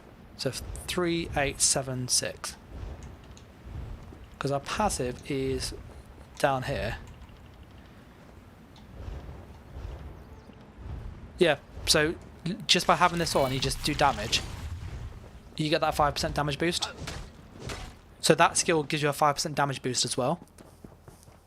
Nomads has got to love this new pay-to-win build on ESO beta. Yeah, Manti, I don't know if you saw in the chat, says he needs to go in a sec. So I was going to say a massive thanks to just helping show some of the skills and just testing them out. Really appreciate that. And I'll catch up with you in a little bit. I'm going to set up the build now and we'll go into Battlegrounds and do some PvP. Armor buff, movement buff, damage buff is what you need. We need a heal over time. This heal is 3.3k, so 9k. It's a bit like Vigor. So if you go down to Vigor, Vigor's 15k over 5 seconds. So you could use Vigor, but I would recommend personally trying Rune Meld. It heals really quick, it does. So that's kind of the like, Vigor substitute. And you can get an additional heal over time, or you can get some ult back, which is really cool as well. I'll probably go the healing. because it's 1, 2, 3, so it's like 3 big hills really quick. And we need a burst heal. Now I couldn't see a burst heal in the kit. That's kind of your big heal over time. This is a shield, which is okay. This is a buff that you can have, so it's like a buff skill. This is teleport. So I couldn't see any big burst heals. Sage says he did notice that all the skills are mid-range. Yeah, most of them are mid-range in all honesty. So Rune Blades is 22 meters, Fake Half is 22, Impact is 15, and the Rings are 22. So you're kind of in that magical warden range where you have your Deep Fissure. So if you like playing with the Deep Fissure and that kind of mid-range combat, this is good for you. But I can't see any burst heal in this, which is one thing that worries me. Because I don't have any way to bounce back quickly without using a shield, and shields don't heal you. Because that's not a burst heal. That's a really good heal over time. And if you go divide that by a second, it has an animation, it's too slow. Because low health get more, but because it's 1, 2, so it's about a second and a bit delay before you get any healing. So in PvP, you can't roll cancel it, so that's not good. So you can't use that one. We could go with the shields. Casting that creates a Crux. This reduces the cost. The shield isn't massive though. It's only 7k. Now, if you do it on a shielded person, it gets 30% bigger. But this isn't a big shield, so I think they will have issues with bouncing back from low health to full health. Which means we might need to use the restoration staff and use Blessing and Protection and go down to restoration, because that's a bigger heal than all of our class burst heals already, and we can spam that. In the tanking one, there was this down here, which was a mini burst heal, but it's only when you're low health and you have to be taking damage. So maybe we'd have to use that instead. Yeah, Nomad's shields are halved in PvP too, which is also a big issue. That's your stun. That is a shield. This does go a bit higher. And it goes up to max, it scales with your health. So we've got 21k health, so 20k shield. If we put on, let's just grab a different set. So we'll go with crafted sets. DLC, I want to get Wretched Vitality, which I think comes from Deadlands. Yeah, there it is. I'm just going to just put on heavy armor here for a sec. And kind of go with a what you may use. So we'll go heavy chest, medium legs.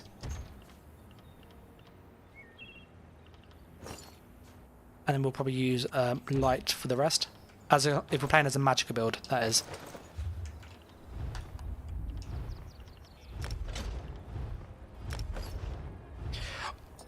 No, guys, you love Wretched Vitality.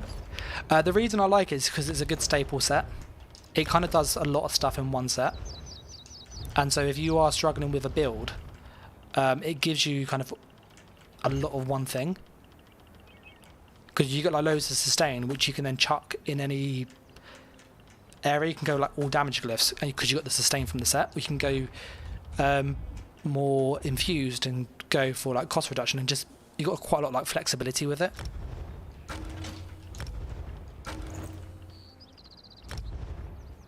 That's my belt.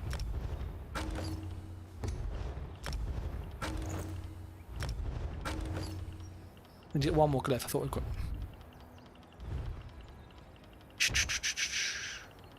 There we go.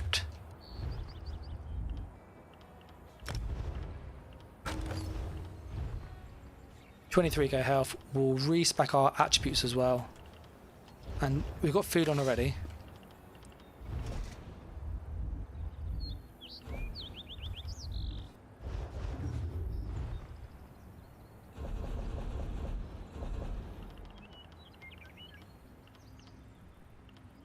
Is it skill change or is it it's utility in it? So we're just going to reset our attributes quick to put some points in health. Because you want to get to around 28k health, give or take. So probably go 16 health. Normally gives you close enough. And then we could put on some other sets if needed. With 25k health, our shield is 15k and it's a 9k shield. So again, it's not sorcerer level shields.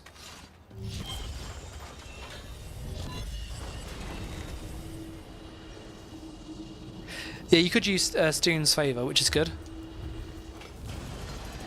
So I think this is the issue I'm going to have. I don't think there's a good burst still. We will try it in Battlegrounds, but I couldn't see one that we could use. Damage-wise, Rune Blades are spammable. I personally recommend just using the crit one. I think that's better. Fate Carver is meant to be your kind of burst skill. Applies a snare to a damage. Enemies consuming Crux also reduces the cost. That's pointless. We don't need that. So you want the snare. I don't like Abyssal Impact. This is a dot that we can chuck on people, which is quite nice. So we may use this just as a passive dot over here. And it acts as Dark Convergence then.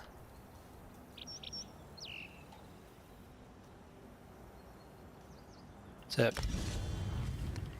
we'll go with Dawnbreaker because we're kind of in melee range anyway. Dawnbreaker of Smiting. For the ultimate bat bar, we could use probably the shield one here. So it's a 50k shield. It goes up to 57k. So we'll probably use that as kind of a oh no button, because it will give us a lot of like Mythic defense. We then have we need to get a stun on the build. I will switch to a staff as well. So they have a really cool stun down here, which stuns them. So we want this. If they're charmed, they walk towards you. Applies minor brittle to the target.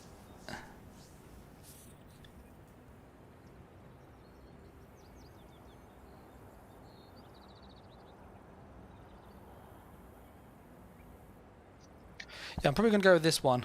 Although the snare one does look quite funny, making them move around. Actually, I won't go with the snare. So we've got Spammable, Burst Skill, Stun, Dot. We've kind of got a flex spot. That is on the target. Create a defensive apocal room that deals and applies maim to target.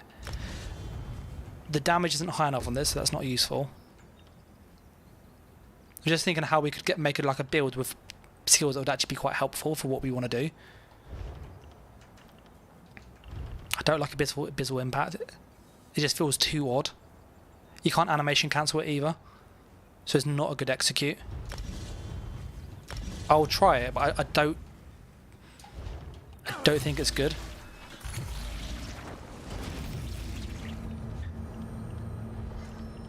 So we've got Vitality and Rallying Cry.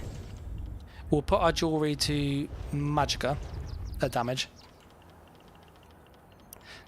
He says don't forget to add your passives.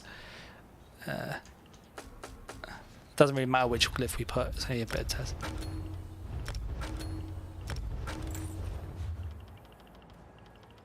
Let's go with our... If we put on one cost reduction again, I might need to get some more of these. Yeah.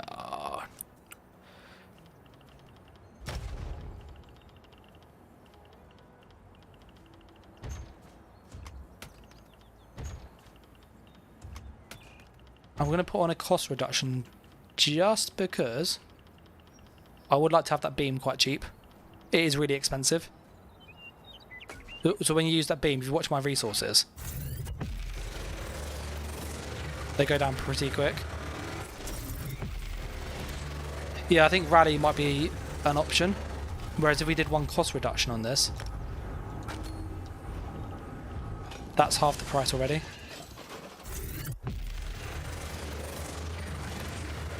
So then we can actually sustain doing this now, pretty much. So I think we might actually have to go down one cost reduction on this thing, because it is that's very expensive normally otherwise. So we need to get the lava mundus, whatever that is. I think this is single target. That's AoE, so that's lightning staff. That's lightning staff.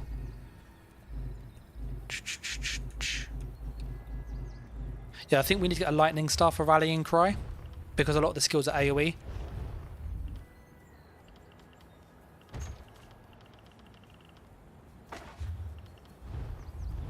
A lightning staff, sword and shield will do. I deliberately didn't put a mythic on this on purpose because I want to get a feel for what is a typical 2-bar build. Did I get the lava? I think I got the lava.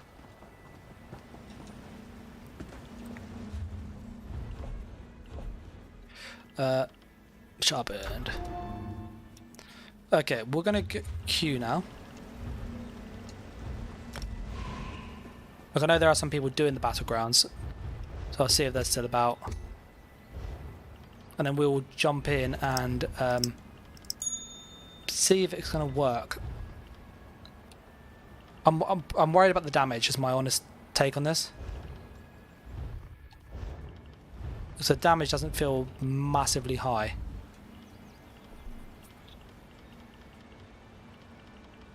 Like, we would probably need to use Balorg as Avenging Guardian.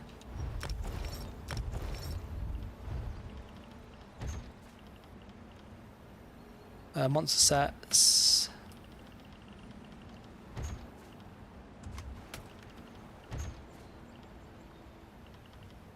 Medium.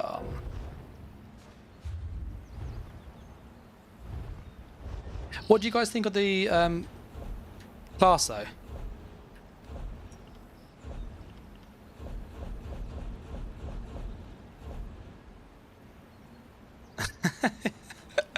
Sage says, put in your class passives, you're making me nervous. I always forget that. I'm looking for the bag space, whoever that is.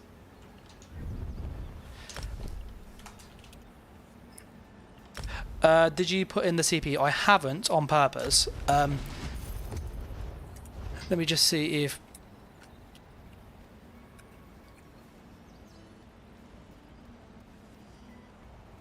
Just put a chat in one of the PvP guilds I'm in to see if they're doing Battlegrounds. Because I know they were people trying to get a group earlier on to do it. And whilst we're waiting, let's look at Cyrodiil.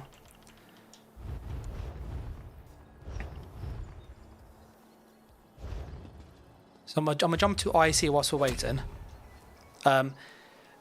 because we get an idea of kind of how it plays in there. The BBGH says it could be hit and miss without CP. I don't think CP is gonna make or break it at this stage. You're getting maximum probably 10-15% damage, which is like an extra set, but I don't think it's huge.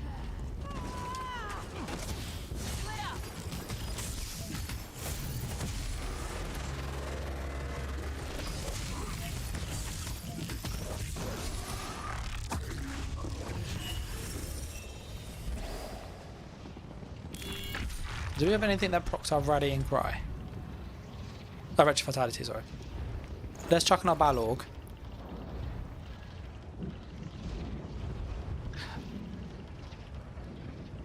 Did I get it out? No, I didn't. Monster set, sorry. Balorg. So many sets. So many boxes. Oh, BGs. Let's try and get the items out quickly. I need the items. Need the items. That'll do. That'll do. I will put the passes in, Sage. I'll do that as well. Yeah, we'll see how this plays. I might need to put on one of the buff skills. How many Arcanists are there going to be?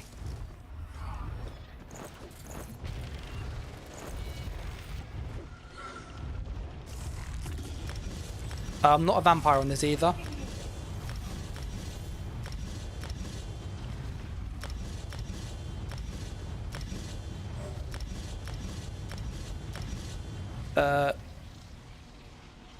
I like this one, and I can get this one here.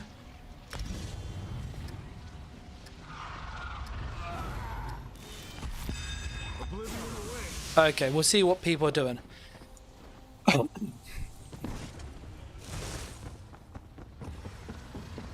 So you see lots of people are like, how do we build this thing? The point is ours. More curse them, they've taken the point. You have to be really close though.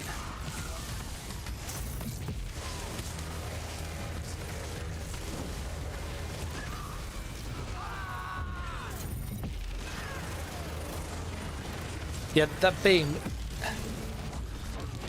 seems really like interesting, but it doesn't seem to do a lot. Pain in the Axe's got rending slashes, so he's using Master's dual wield. So it'd be interesting to see what people are doing. How many Arcanists are there? Arcanists. Oh no, there's one DK. Someone's still true to, and he's in the lead almost.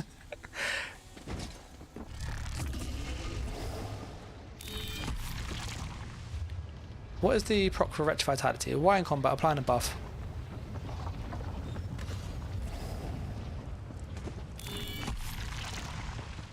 There it is.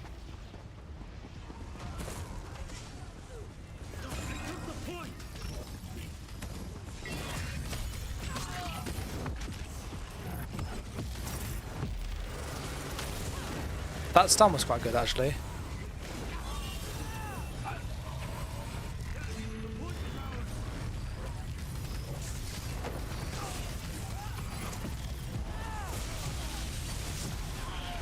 Oh, it's trying to hit me really hard. Freaking hell.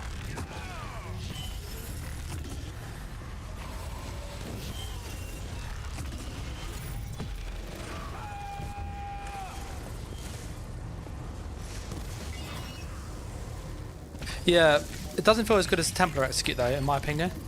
Their Spammable is very good though. Those Rune blades are really good.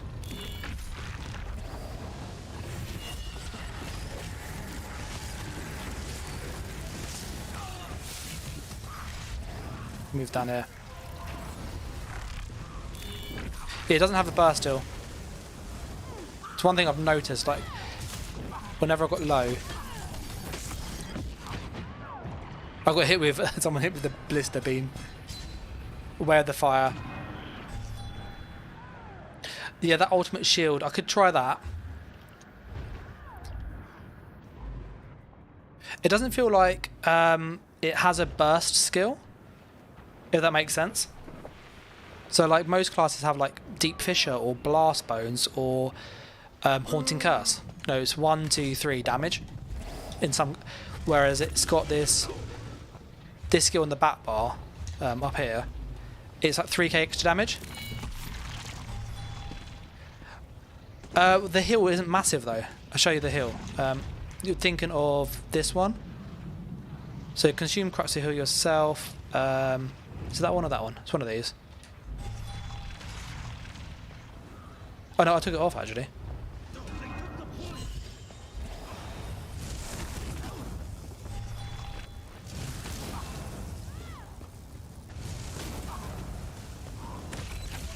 So he's on procs that happy, that guy. So I go on to the execute, he used the potion he did.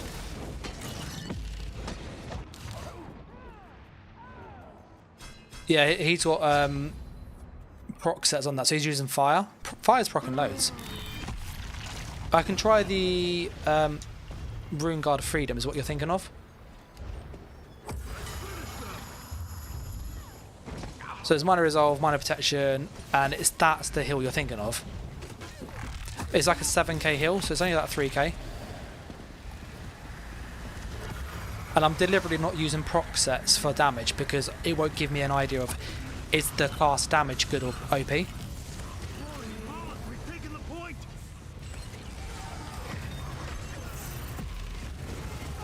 I'm going to switch to triple bloodthirsty though because I don't like the lack of an execute.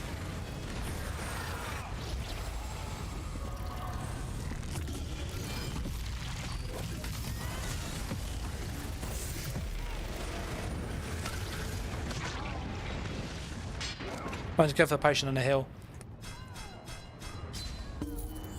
Yeah, I think I need to tweak.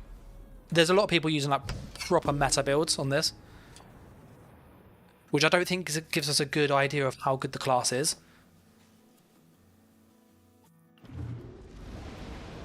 So we could use procs that's like fire to obviously just boost our damage, but I don't think that's a good idea. Rallying Cry is good. We can put on Mara's Bomb and then like Sea Serpent, which will be the meta build. So if you go to Mythic items, I think it's High Isle, Sea Serpent. So we could chuck that on. And then back bar Rallying Cry, front bar Frenzy Momentum or something, and use Balorg. And then we want to get some Mara's Balm in there as well. So Cyrodiil sets. It's a heavy armor set. And then this is kind of like the meta type build, if that makes sense, that people have a lot.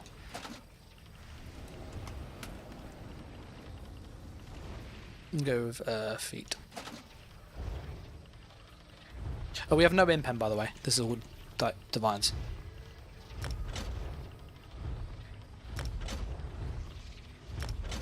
So I want to just see how much of a difference it makes.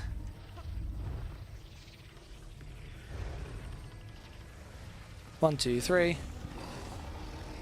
Yeah, Mara's is like OP as hell. It's honestly, it's ridiculous. In all honesty. So we've got Rallying Cry, Mara's 1, 2, 3. We'll take that off. So then what we can then do is we need to get one more Rallying Cry somewhere. So do I have any rallying hands? Let's go grab those quickly. Is armor Rallying Cry?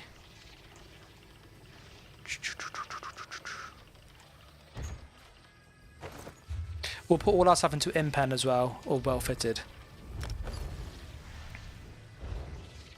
We'll change all these into damage too in a moment.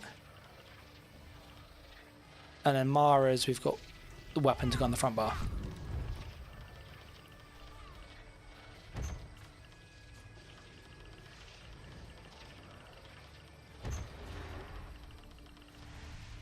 Go Inferno for this.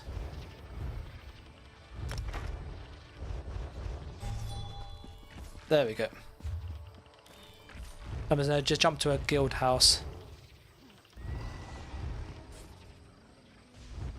And we'll transmute some stuff. What are your thoughts so far? Let me put a poll up. I'm just curious to see what people think of the class. Like, do you think it's any good? Cyrodiil's Light is quite cool because it works for channels, doesn't it?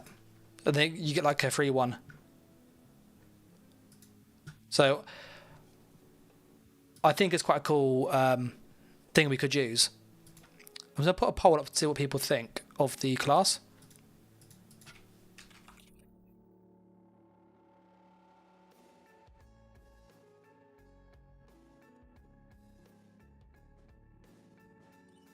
So let's go to chat, just loading in quickly.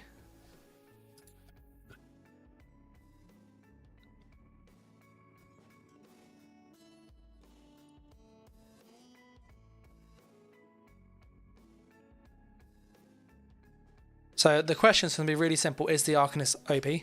And this is from a PvP sort of perspective. But yeah, what do you think? Is it really busted or not? Let's go and transmute our gear to infused.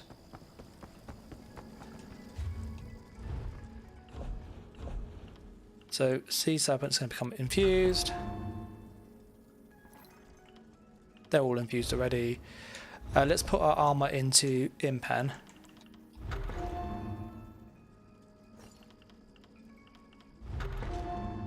So we're going kind of more of a traditional meta gear setup just to see how that feels. I normally go 3 or 4 Impen and the rest well fitted.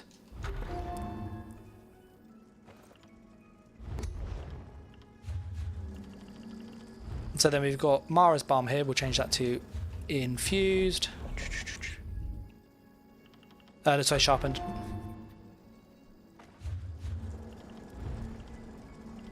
And then we can put like some trainee or something.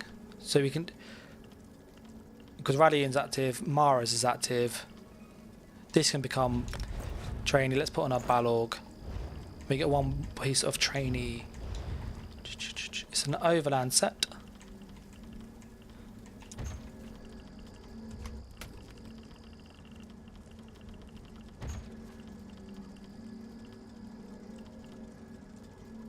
Maybe it's in the other sets. It's one of those weird ones. Like it's in a really weird place in one of these, if I remember. Is it in there?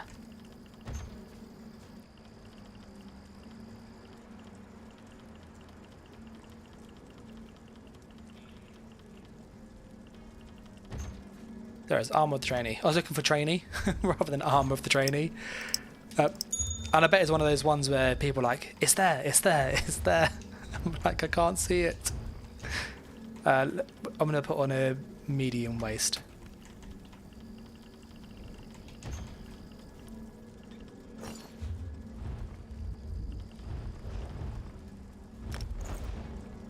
Okay, let's put on our food as well. Our food did run out mid-match. Okay, so we've got 26k health, 30k health. Regen's pretty garbage. Damage is there with Sea Serpent. We're using a damage one. We just change it to damage.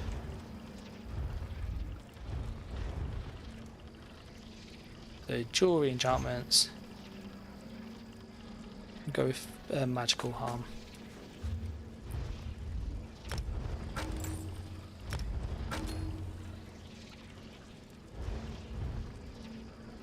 There we go. I'm gonna change my monsters to regen because I'm cautious. I'm just concerned about skills. This is something I would recommend any person does if you're new to PvP. Run more defense, run more regen, and you're gonna be okay. Stefan says use high elf too.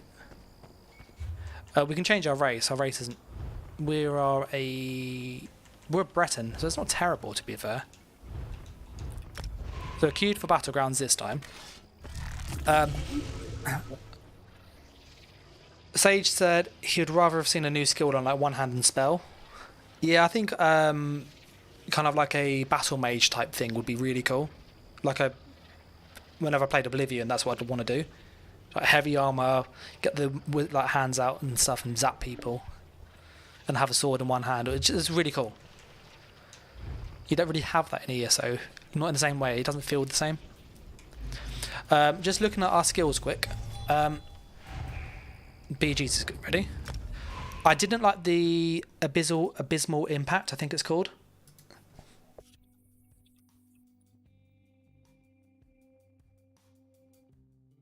So if you haven't seen the Abysmal Impact, this is the one that when you cast it, it shoots like this out on you. So it's like your execute, but the problem is you can't animation cancel it.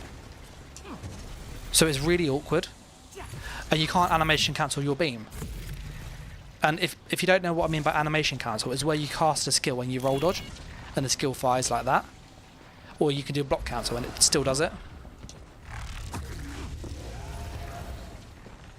So I'm kind of a bit like, Stephen Cortex says the heavy tech nerf from 80% to 70.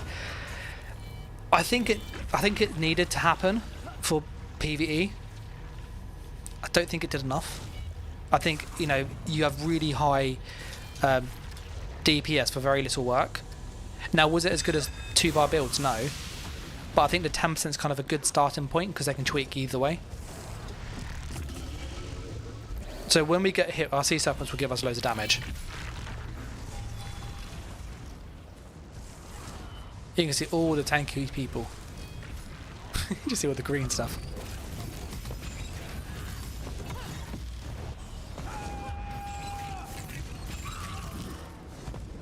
I hit Uncle Sam over there.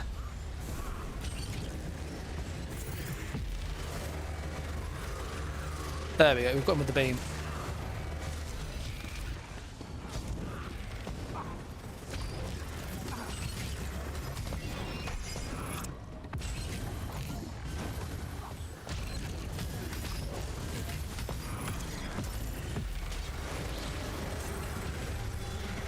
Okay, that was filth. That was absolutely disgusting. That was.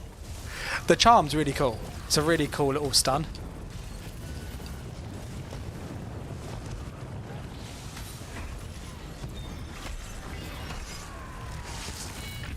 Someone's got Plague Stinger on.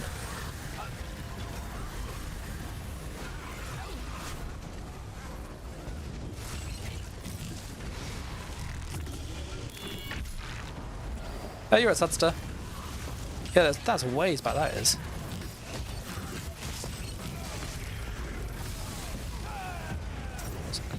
Yeah, that was, look at that burst. And so what I did is I put him with a dot. You know, we're going to get away from that because that's horrible, that is.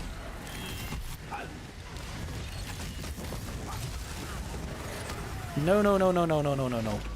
No, no, move away from that.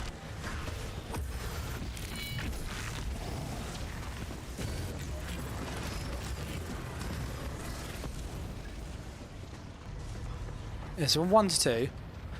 It's like so much green stuff.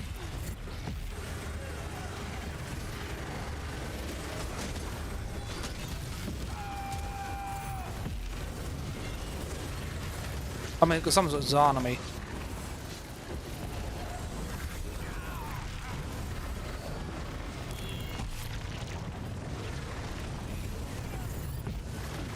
Finish him!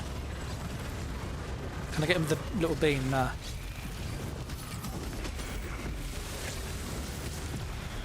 Oh, no, no, no, no, no. No, no, no, no, no. Yeah, my mag sustain on this is awful. I'm using the... It's kind of what most people would use. So I've got 1700 regen. Sea Serpent, Rallying, Maras. So it's like a very kind of tanky defensive setup. Just to kind of see how that feels. It's like really survivable, considering.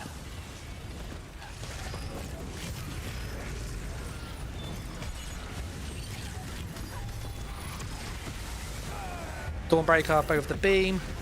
Oh, look at where he is. He used these ult, he did it like. Yeah, the charm is really nice because you can go and charm somebody and then go for this beam on them and get a free hit on the beam, like that. I've got that guy, there you go. Let's get away from there.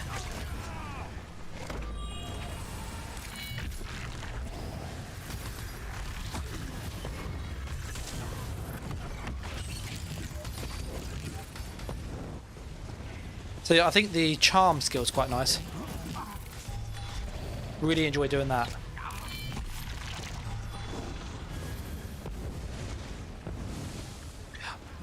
I don't find the damage though like really high compared to other classes. So go for the stun. Then there's a Dawnbreaker. Oh, he charmed me, did.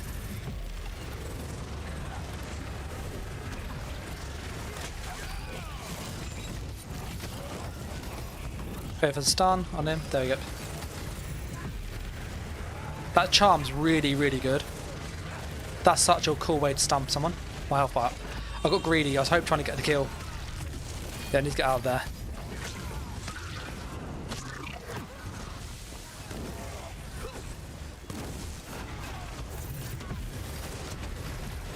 Try stealing that kill there. No, no, no, no, no. Oh, almost got stunned. Yeah, that charm is really, really cool. Really like that skill. Because you can go for the charm here, then go for the Dawnbreaker. No, come back here. There you go. But I can see Vate Destro being really good with this. Charmed him. Beam, beam, beam, beam, beam, beam, beam.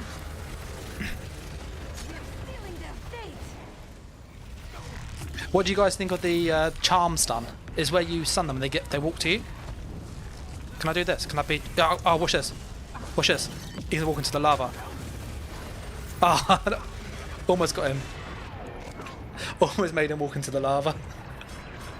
Oh, you can really troll people with that. Because he started walking and then I think the charm it doesn't have like a long duration. But if you do it right, you could make people do silly stuff.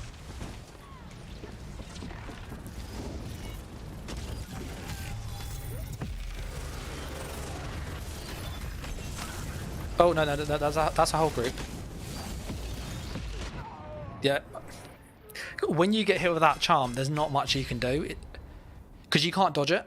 So for those people unaware, the charm skill is this one here, a Rune of Uncanny Adoration. When they hit you, it's like Rune Cage, but you walk towards them.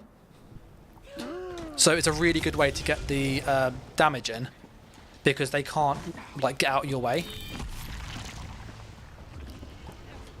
And it also snares them on top. I'm going to try triple Bloodthirsty because I think this class doesn't have like any bursty skills. It's kind of like lots of dots.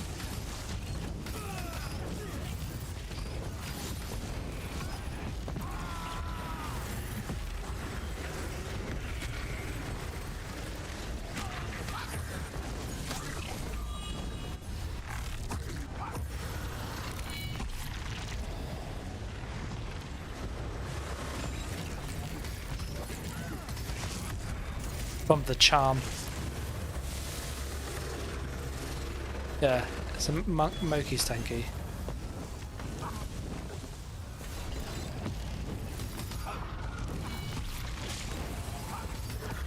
Oh my god, just how fast I went.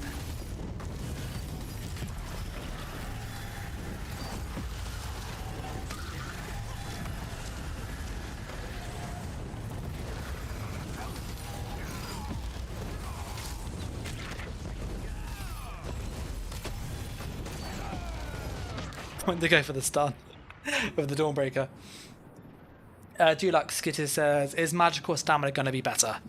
I think stamina, because the execute is not great, and you have to play really close to the enemy anyway. We're going to change our ultimate to this one that follows them, because if I can charm them, I can get a lot of damage out of that. Soup says the Alid or Orcish maps with the charm. Yeah. How the charm works, it's a stun, and whenever they get stunned, they walk to where you were last, so they don't follow the player. So if I did something like, so if I walked in the lava, for example. Let me see if I can try and get someone to come into the lava.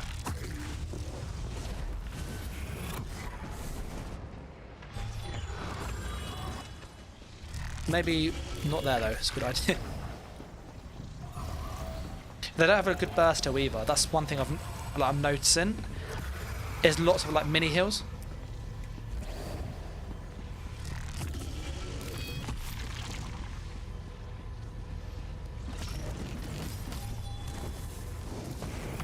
Can he walk off? Can I make him walk off the edge? No.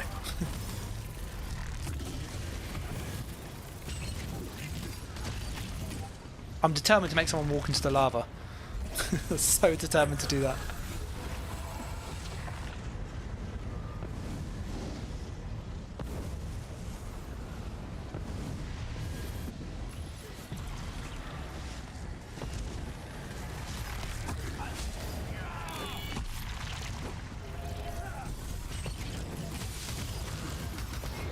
I'm going for the kill on this guy here.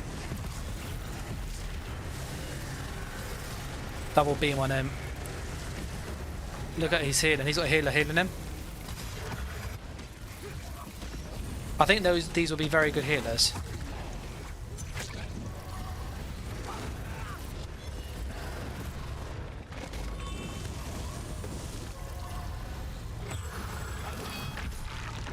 Let's look at some of the healing numbers people got. Yeah, 1.3 million. There you go.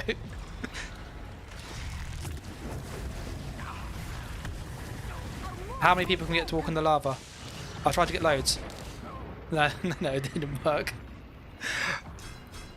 The charm is fun though. Let's put on the other hill and see. This hill is like ridiculous.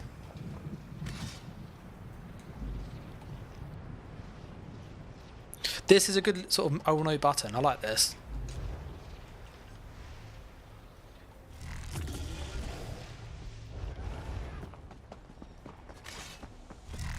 And obviously people are grouping up on this in their matches.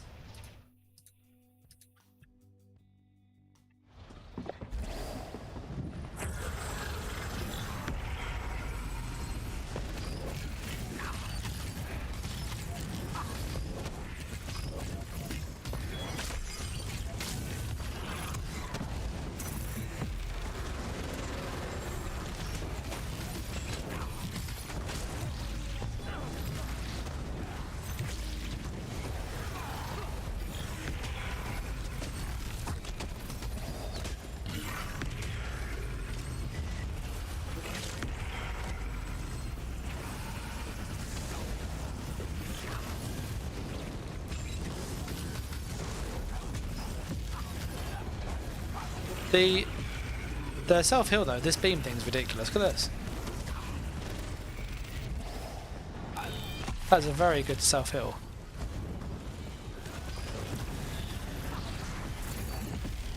They got to stun me.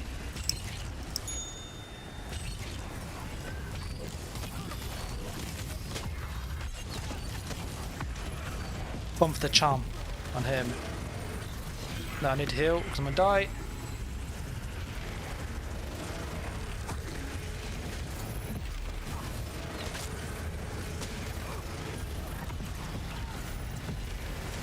There we go. Oh, I thought that would kill him. The beam heal though is insane. Sugar says, got here, what's the verdict on the Arcanist?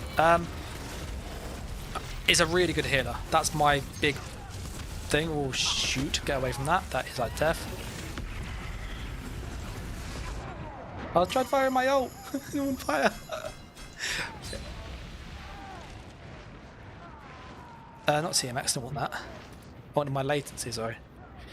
I'm playing obviously from the EU to NAs, and the PTS hasn't been upgraded, so there will be some delay. But it's playing mostly well. Yeah, the verdict is the healing's very, very good. This guy, 1.7 million, 1.7 million damage, 1.3 million damage, 1.2, 1.2, almost 800k. The damage seems lacking in my opinion. It's not bursty. It's not like a Warden where you can go up to somebody and do loads of like burst damage instantly.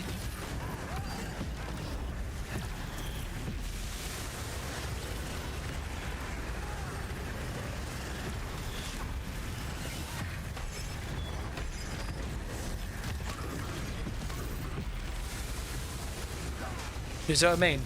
Like the beam doesn't feel like it does enough burst damage to something.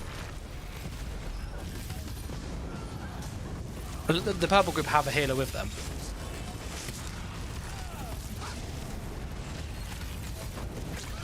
Gone for the stun on this guy here. There you go.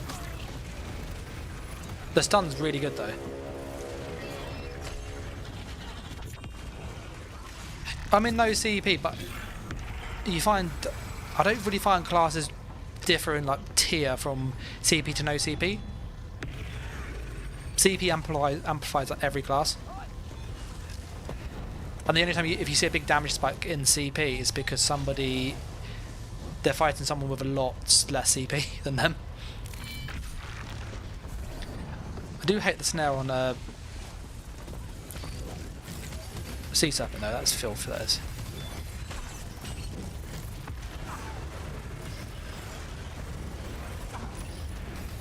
One for the stun this guy and the beam. So dual beams, there you go, he's dead. Go for stun this guy. Oh no no no no no no no. Beam me, beam myself, beam myself. Put on the shield. Being myself. I managed to escape. It could be. I'm using what would be kind of... Most people use that Balorg Mara's Rallying Cry, which is a really strong setup. It gives you really high damage when Mara's is up. When CSUM's up, sorry. You also have... When Rally's up, you get loads. The only place where there aren't 90% DKs and Wardens. Oh. The one thing I would say though, even with the DKs and Wardens, there's still DKs over on the PTS. Like I saw a couple of DKs in the Battleground, so I'm like, yeah. If you're choosing to use a Dragonite over the new class, bear in mind the new class has some really cool features. Dragonite must be really, really good. So what I found, just as a quick sort of summary of what we found so far from testing for PvP, the damage, there's no burst. Like I can't, this is awful. This flail is absolutely awful. So I don't like that. But there's no, like, if you look at the tooltips, there's no real big burst skill. So like on a Warden, you might have a 12,000 deep fissure with a 16,000 deep fissure. Necro is 15 to 18k blast bones. DK is a 15k whip when it's stacked. You got nothing like that in this kit. So if you go through the damage skills, it's like lots of little hits. This does a lot of damage, but if you go times that by 3, it's doing probably 8,000 damage every second. So 8k damage a second is a spammable still. This isn't great. Pain in the Axe, he's using... I play with him from time to time in BGs. He's got like his typical gear, so he's used like Wrath of Elements and Masters. So he's gone to... With the damage, he's used proc sets to supplement it, which I think you might have to do, because this isn't good, so we can get rid of that. But there's no like burst skill. And that's what I'm really kind of going, okay, what would you use?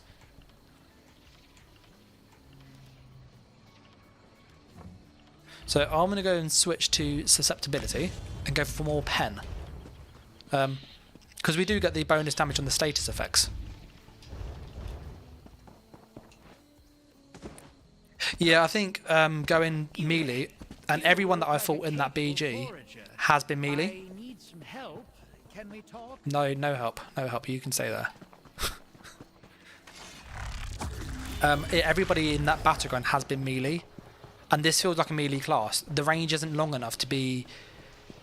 It doesn't feel. The range doesn't feel long enough to be like a caster, but it doesn't feel. As a light armor user, it wouldn't feel tanky enough to be melee range. So it feels really weird. That is kind of my real take. Like, we can kill people, we can do damage, but there isn't a burst skill and there's no burst heal. So you got, this is, for context, we have almost 4k weapon and spell damage. When we're buffed, it's like 5k, and it's got major berserk, and we've got Balor.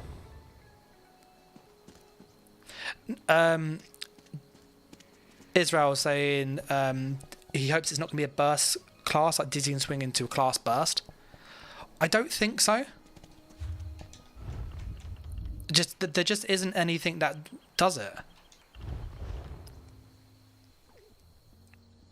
Yeah, Sage says being mid-range is not as OP as he first thought, and I think that's kind of a good take, is that you can't walk that way, that's annoying.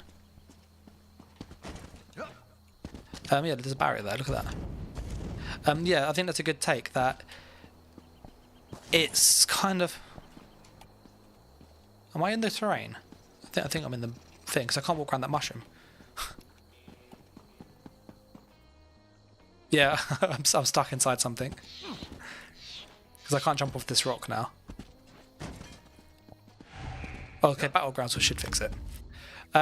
Yeah, my kind of take is that the damage on it is... It feels like a dot build. It's like the best way of describing it. Like death by 1,000 cuts.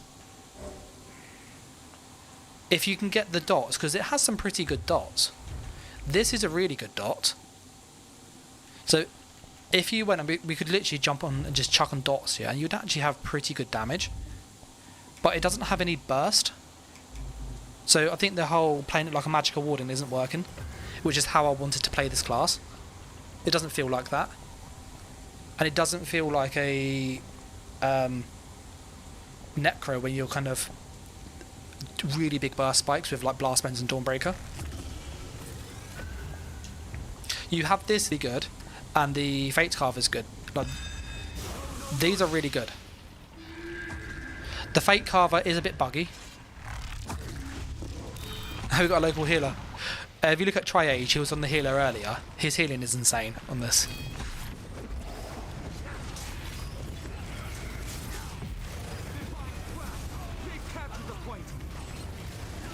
I was going to heal the other guy, but nope. So I've gone for the charm on that guy. Dot on him. Susceptibility. Where's my healer? Come on. Don't let me die. Heal the healer. Heal the healer.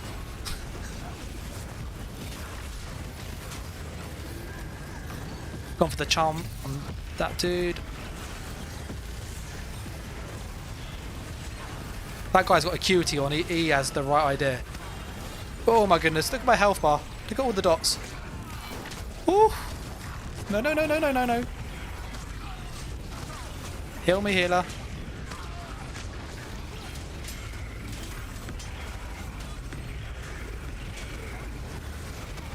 Yeah, the healing on this is insane.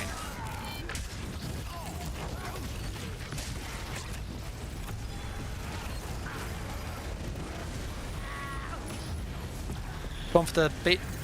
Pull that guy. Can I charm him? It's literally just loads of green. Here you come here. Oh, he dodged it.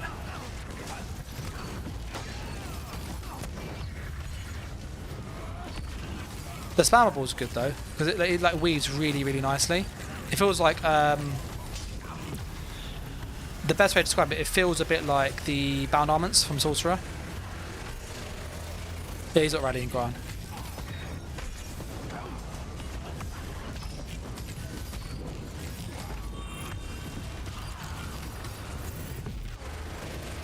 But the healing they have is just really, really good. To the new capture point. But you can see like the damage. Let's see if we can try and get somebody by himself. Like, can I pull someone over here? Just to kind of... Oh, he's following me, okay. I think people are just fighting here.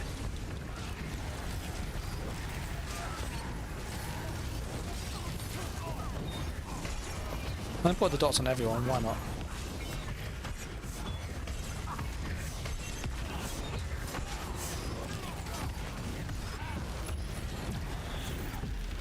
I think Dawnbreaker's a better ult than that beam ult.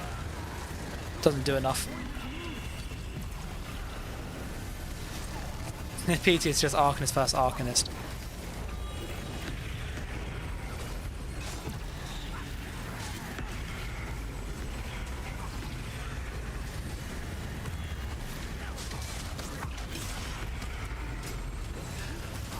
The hill beam though is very, very OP.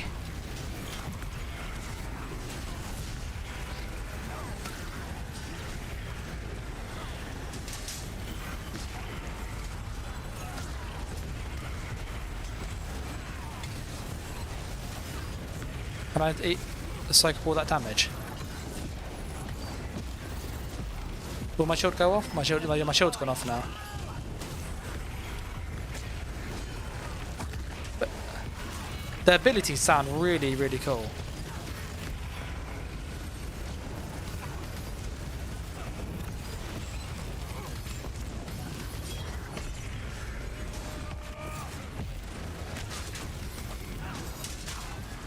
Put a shield on.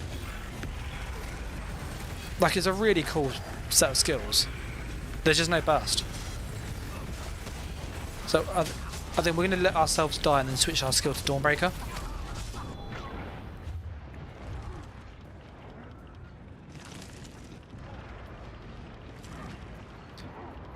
Let's go Fighters Guild. There you go.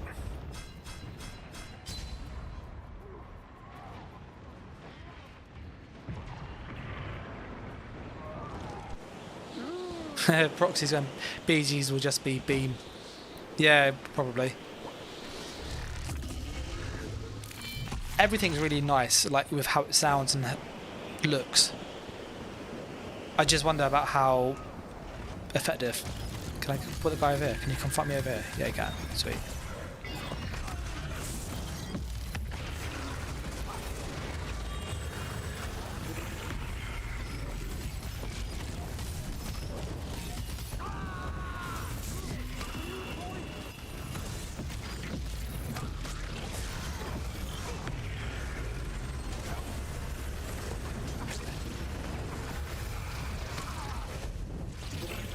Got our heals back up there.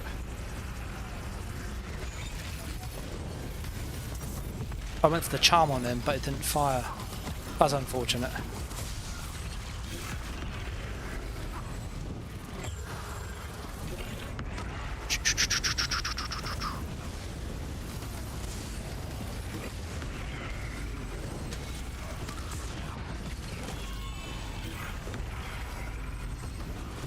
You can self-heal really well with this beam here, which is actually really, really good. But the damage isn't like... The guy's ultimate did 13k, but it was 9 ticks of damage. So I'm not sure. Is my thinking. I don't think the damage is just... I don't think there's any good burst.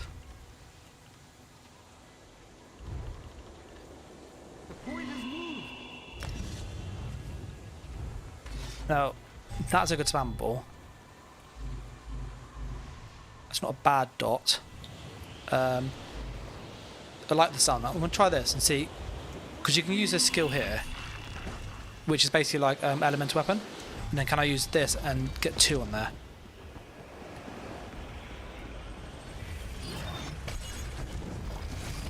Yes is the answer.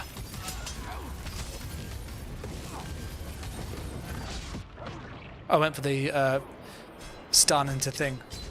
The execute just doesn't do enough either. He looks silly walking around with beans and nobody dying. If you notice though, everyone that we're fighting on the hull are using melee builds because it just is a lot better.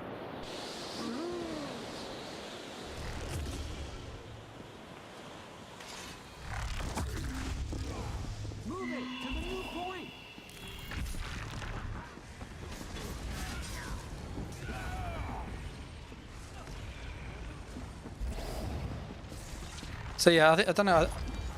I think their execute is not as good either as the executioner. Good two-handed. Yeah, that's 300% more. Yeah.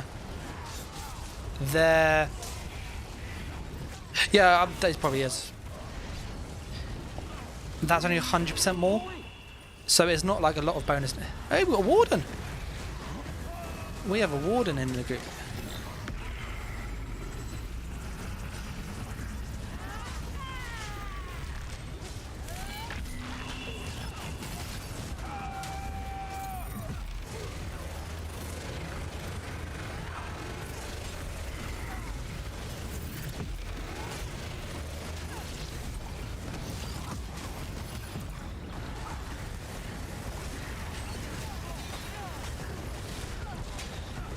Yeah, I think the beam's cool, but I don't think it's that practical damage-wise. Doesn't seem to do loads when people move around. Because that does a fair bit there.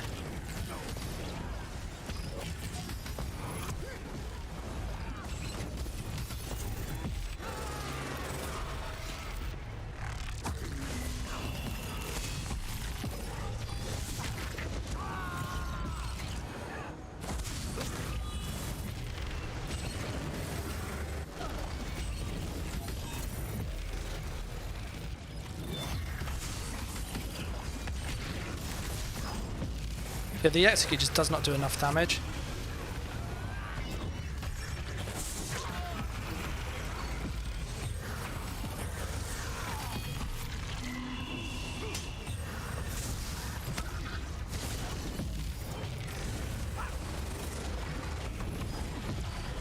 I went to go for his kill and then the mate came in. Do you see what I mean though? It's not bursty.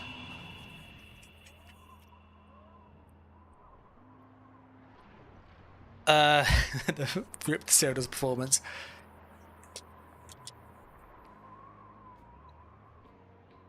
Yeah. Like I can go melee. I think melee is the way to play this build. Like this class. This is nice though. This with this and Rune Blades is a lot of damage. That's what I was doing to that guy in the end, and that seemed to work pretty well actually as a way of doing damage.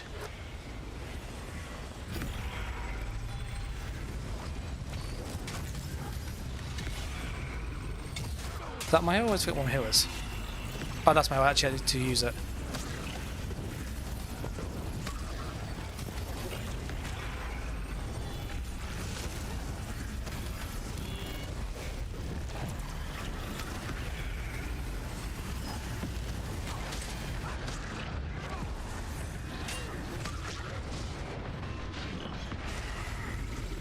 I hear that.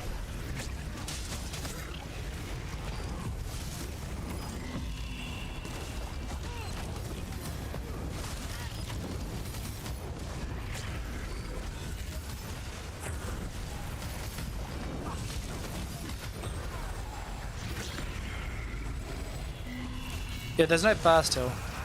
No burst heal at all.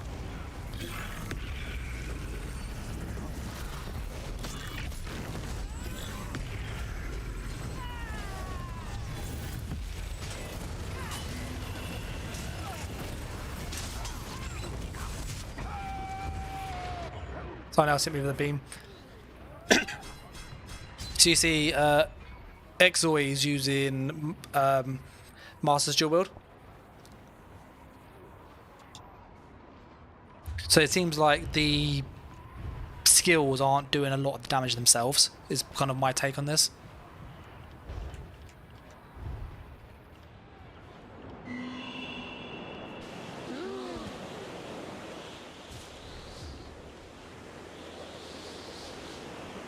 Seeing there's anything we could add that will give us like burst, but there's no real good burst skills in the game that aren't on classes. Yeah. Deluxe says he doesn't feel like the Arcanist isn't doing enough self-healing. This is very, very good. That's not bad. I'm probably going to use two of those and go Vigor and this. Because I can stack two heal over time. Vigor and then like a heal over temperature at burst heal, if I get low health.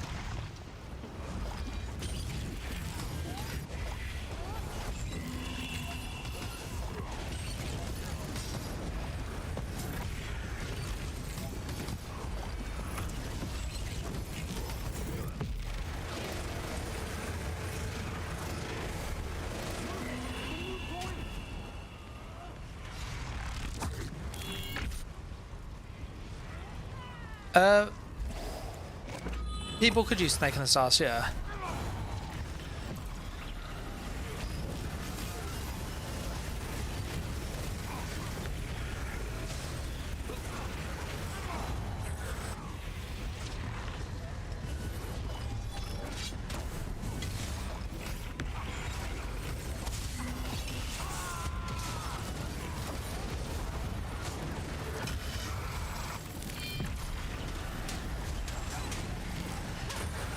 I'm going for the heal.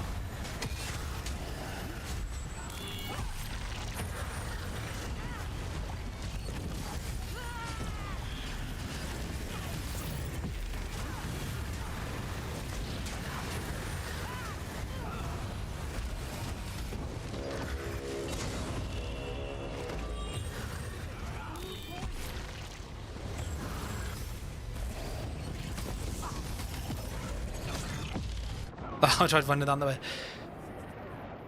Too many visuals in my opinion. Yeah, there's loads of people using this, so you will see loads of like green stuff. Deluxe said he's got a shoot, so yeah, I hope that gives you an idea what it does. I feel it feels it's kind of the best way of describing it.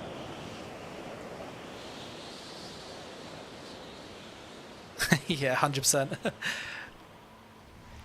And just seeing like what can, without going into pure melee range, what can we do to get damage? We've done 800 odd damage, but it feels like everybody that's doing lots of kills are just, they're having to use proc sets. Like I've seen Master's Jewel used a lot. I've seen Way of the Fire. I've seen the Vatashan Hollow's Ice Staff used, so Wrath of Elements. Just don't know.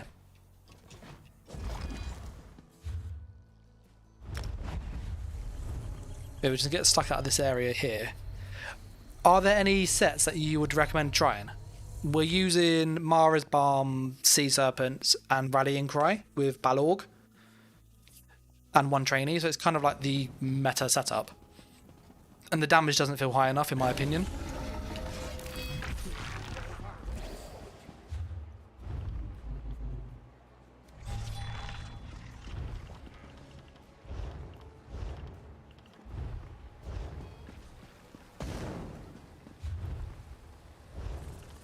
That pen's okay.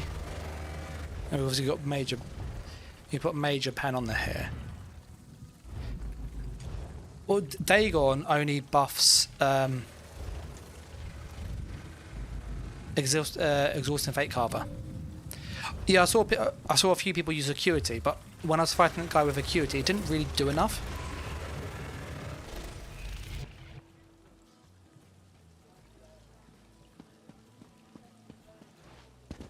Yeah, I'm thinking we need to add a proc set. That's never happened before. We keepers of the dead understand your frustration. I'm sure the abbot will sort things out. The question is kind of what proc set do we... Because we go with Way of the Fire, that's solid. We've used Deadly Strike. But just if it was... My thinking is that if you have to use a proc set to fix the class's damage, it feels bad in my opinion. Maybe I'm being like overtly harsh, but that's kind of my sort of thoughts on it, that if I need to use something like fire, whereas on a warden, on a stamina warden for example, you could use Mara's Balm and Rallying Cry with Balorg and have loads of damage still. Not all of them do frost damage though. This is magic damage, this is magic damage. That's a stun. So you got magic damage, physical damage. That is magic damage. So something like War Maiden is not bad because you got lots of magic damage sources. The only real frost thing was one of these dots down here. There's a few that shoots poison balls that you're probably thinking of Plague Slinger. Plague Slinger is when you receive damage, he shoots 3 poison balls at somebody or something like that. I'm positive it's that one there.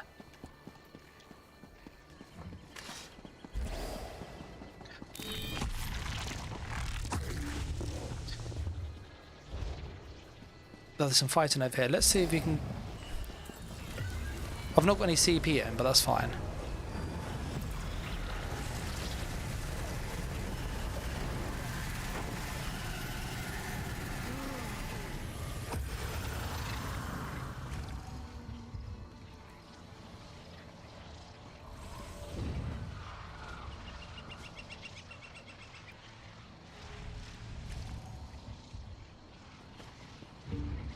He's at 40k health. Shh, Proxy, don't give it away. The dot build is insane. It is like ridiculously OP. I've got no CP in this, but I just want to see kind of how does the damage feel one-on-one.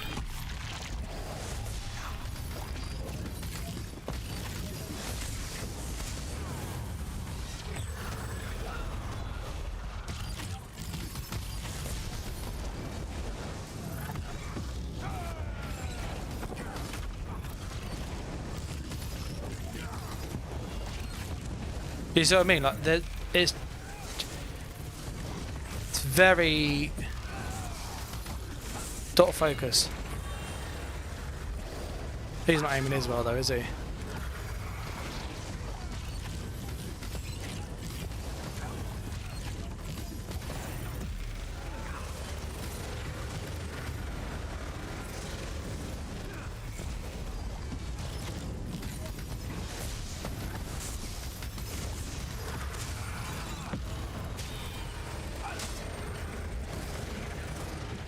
Hello. Do you see what I mean?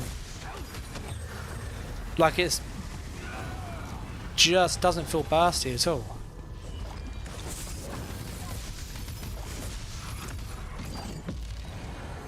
How am I stunned there? Oh, he's got that thing on that stunned me.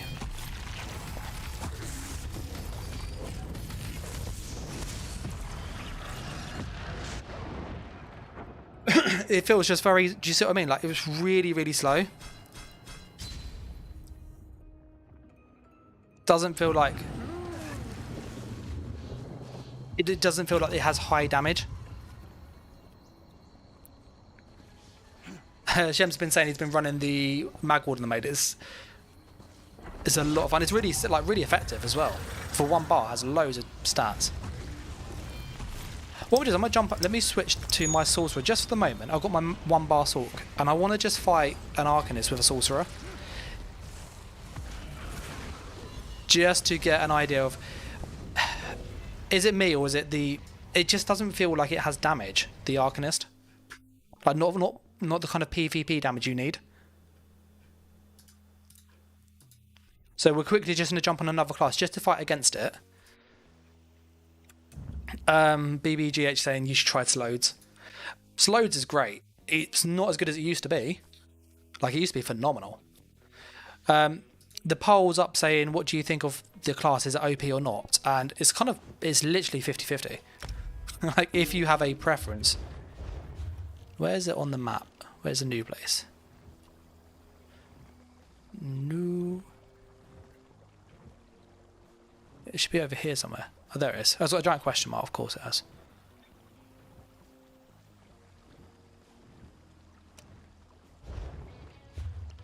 There must be somebody here that we can teleport to.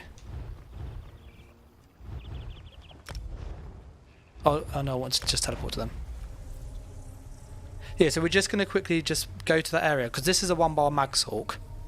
And I know a lot of people going, before we got to actually play with the class, it's going to be really, really OP. If we can compare it to kind of what a mag sork is like. I didn't mean to group with that person. It was Kellax, I think it was. Why am I snared? We're looking for that guy.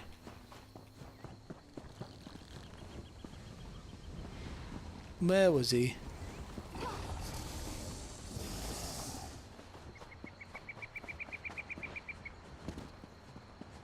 I will queue for BGs whilst we're waiting.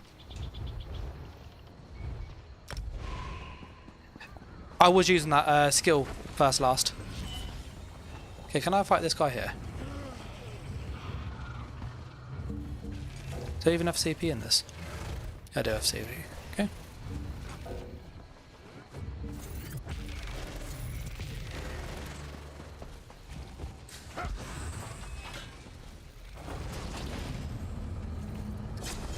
Yeah, so we're fighting this other guy. I'm on a sulk just to see.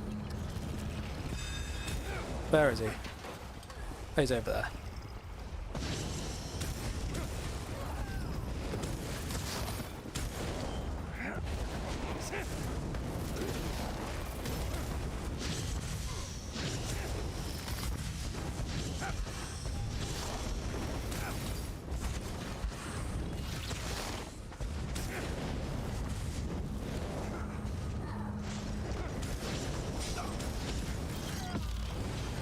That stun saved his life there because I was going to go for the execute.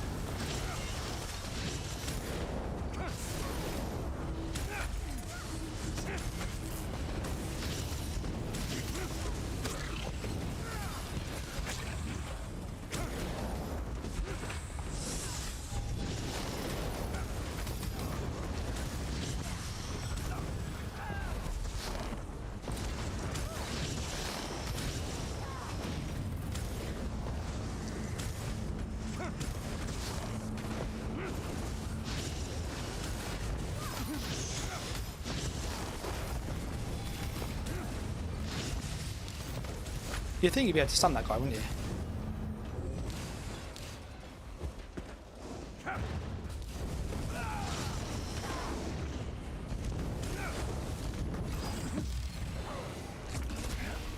Yeah, that stun, that counter stun though is really annoying.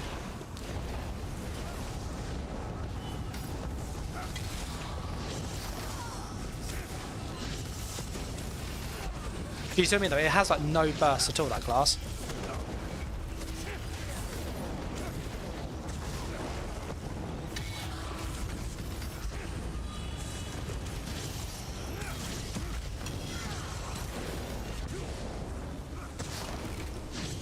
It's very tanky though.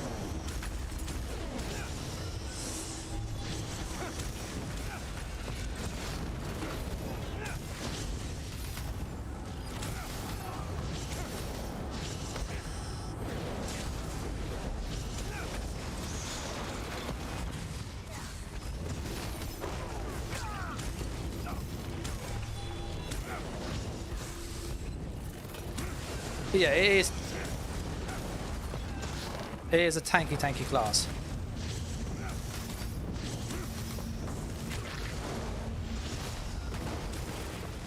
Oh, almost had him there.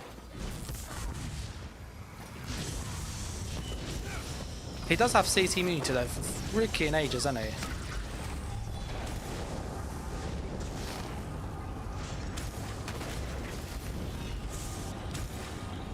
Well, I'm not sure what's happening with the game there, but he is like super laggy. Or is my end?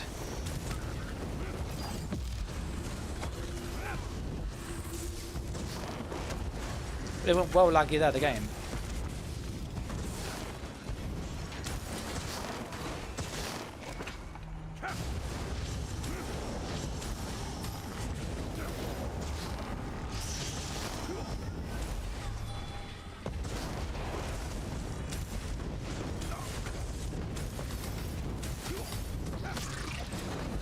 It has like no burst.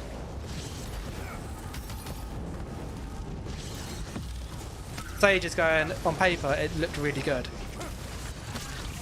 There we go. He has no laggy?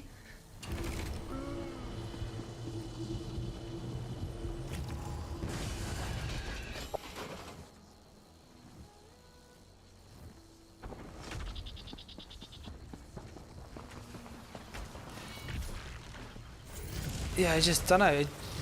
I think Sage is right. It looks really good on paper. That guy he's got a PvP build. So let's see what he's got. So let me. Don't know what keeps hitting me over here.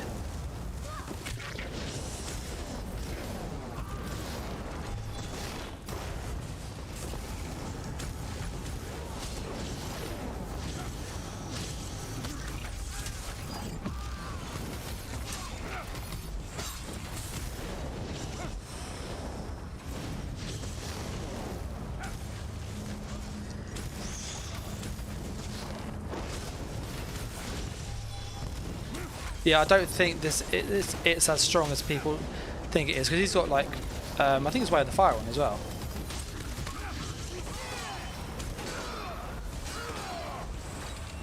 Like, granted, my one bar stalk is very strong. The one thing I don't like is you can't stun it. It's like really difficult to stun.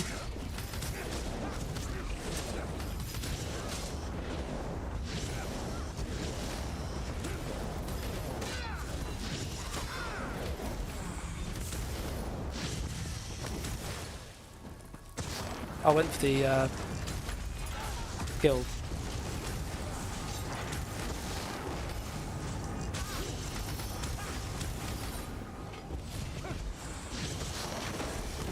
Yeah, I don't think the Arcanist is that OP actually. I'd say Sorcerer is probably stronger.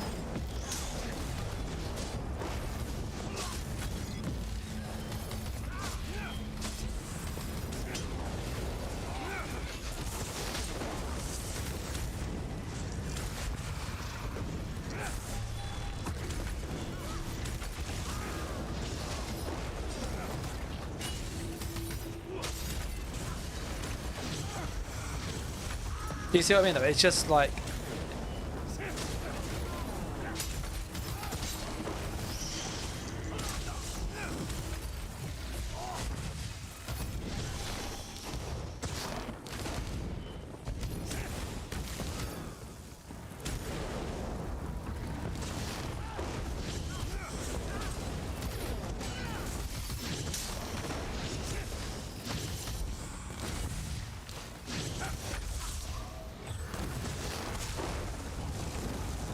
Yeah.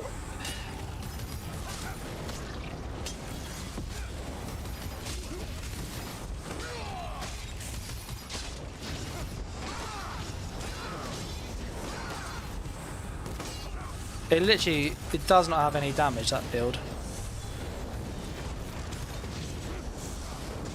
But as a class, I will switch over to it again. First Last says, what about it as a healer? They're really good healers.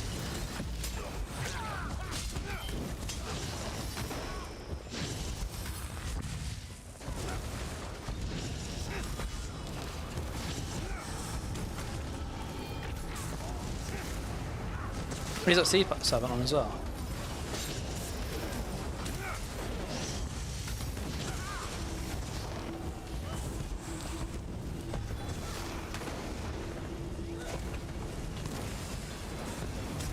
Why does he keep finding down there?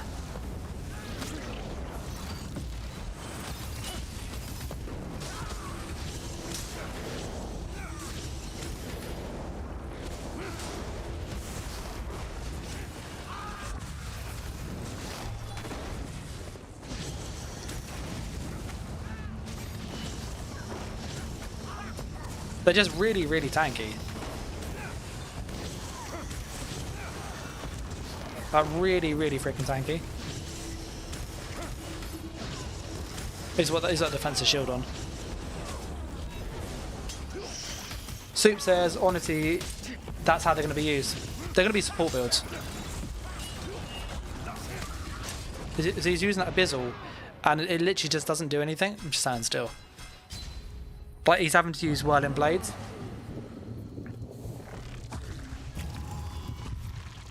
I was curious, I'm asked what he's using.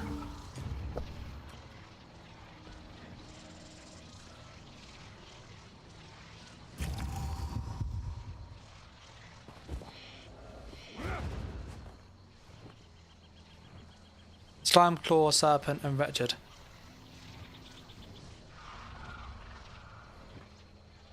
Okay, so he's got kind of a typical build. I'm going to switch back to it. See if we can get one more fight, and then I probably need to call it there where because it is very, very late where I am. 11 o'clock and I've got work in the morning. But yeah, looking at the poll, is the class OP? It's actually teetering on no, literally 51%.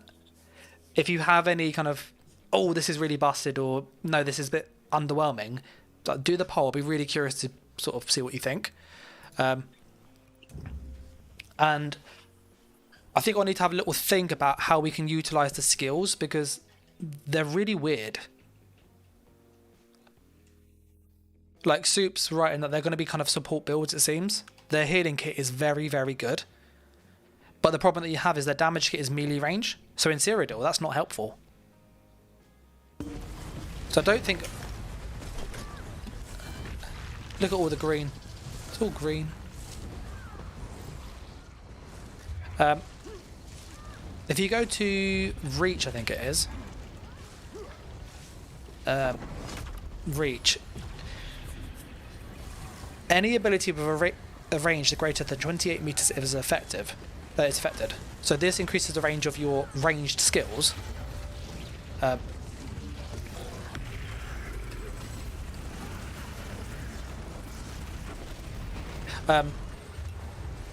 This increases the range of your ranged skills by 5 meters. So in PvP, most range builds would use things like False Pulse, Crush and Shock, 28 meters. It's now 33 meters. If you've got Silver Shards, it's 28. It's now 33. If you go 33. The issue that you have is with a lot of these skills that you use, they're only 22, so this won't get buffed by Reach, this won't get buffed by Reach, that won't get buffed by Reach. That's just a buff. That won't get buffed by Reach. That won't get buffed by Reach. That won't get buffed by Reach. Your heal will, surprisingly. So like all of your damage skills won't get the range increase on Reach. So you're going to be in a really weird situation where you can't outrange anything. but you don't have the damage to be in melee range without using loads of weapon skills. I will show the skill. Last is asking about the uncanny adoration. Let me just see if I can ask that guy in there.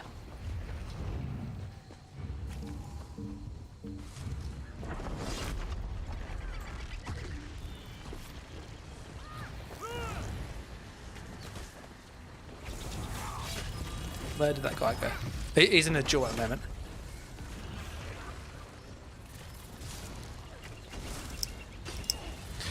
See if there's anybody, because I'm from EU, Vex is about. I'll use the skill, if you watch, I'll use the skill on him straight away, you can see what it does. Okay. He's gone for that. Let's get rid of that nonsense, there you go. So look, I'm gonna hit him with it, so I'm gonna hit him with it. Ready? There you go. Stunned and he walks to you. That's literally it. That's what it does. It's a good thing.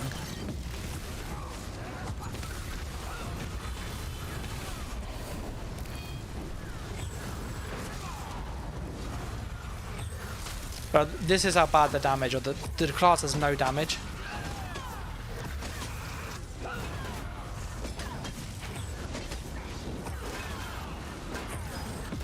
So that guy has a dot build, and he literally, I'm standing there with just dots. His Wrath and his Zarn had to do all the damage.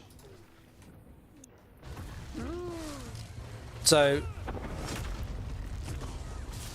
yeah, no worries, first. So the skills are cool. The skills look really cool. They have a really nice feeling to them. They're fun to play. Like, it's really fun to play. It just doesn't feel like... It just doesn't feel like it has any damage. Proxies, and these guys are using proc monster set plus proc weapons plus proc 5 pieces. Or they are, because the... Like, before I go, let's jump into a guild house quickly. And we're gonna stack as much weapon damage as you can, just to show how high the tooltip looks, if that makes sense.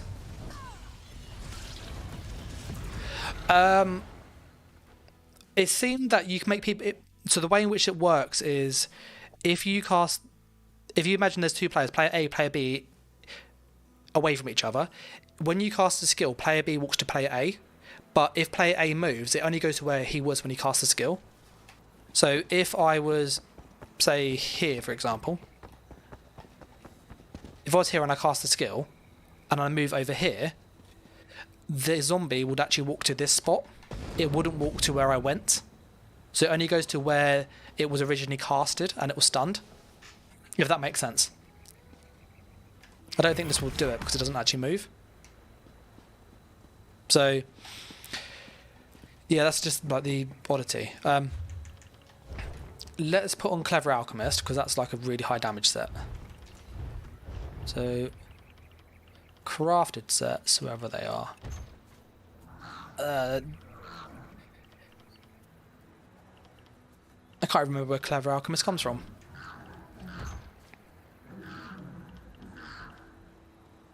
Do you guys know where Clever Alchemist comes from? What DLC?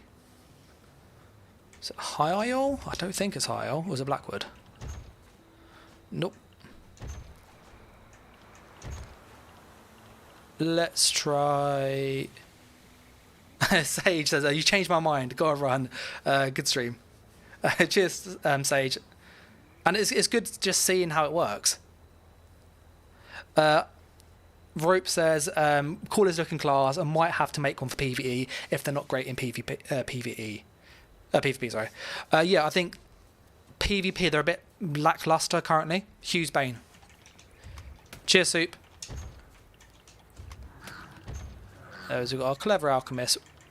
And I'm just going to stack the Hughes Babe. So let's just go with jewellery and weapons quickly.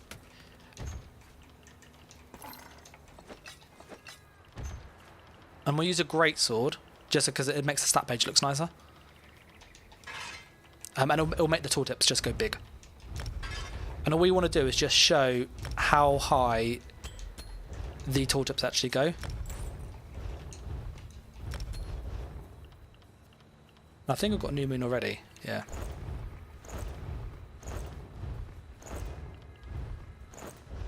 Yeah, it's New Moon and Clever Alk. So on the front bar we have 448 weapon spell damage, which doesn't seem loads. Let's put some glyphs and stuff in and passives. We do obviously need to push our potion and change all of this to weapon damage. Please try some Malakath. I wouldn't use Malakath because they're spammable. It has crit chance on one of the Crux things, and it actually crits a lot, so I'd probably leave Malakath off. Personally, I don't think Malakath is that good nowadays. We're looking for jewelry glyphs. So you want physical, physical, physical. We are going to infuse all of the jewelry too. And I will put in CP as well, just so you can see how high the tooltips go, because it will give you kind of context for other classes. Where's the warrior? It's around here somewhere. There we go. So we're now on 5,000 weapon and spell damage. We infuse our stuff, we should be about 5.5, and then with Clever Alk about 6,300. This can go nirn-ironed.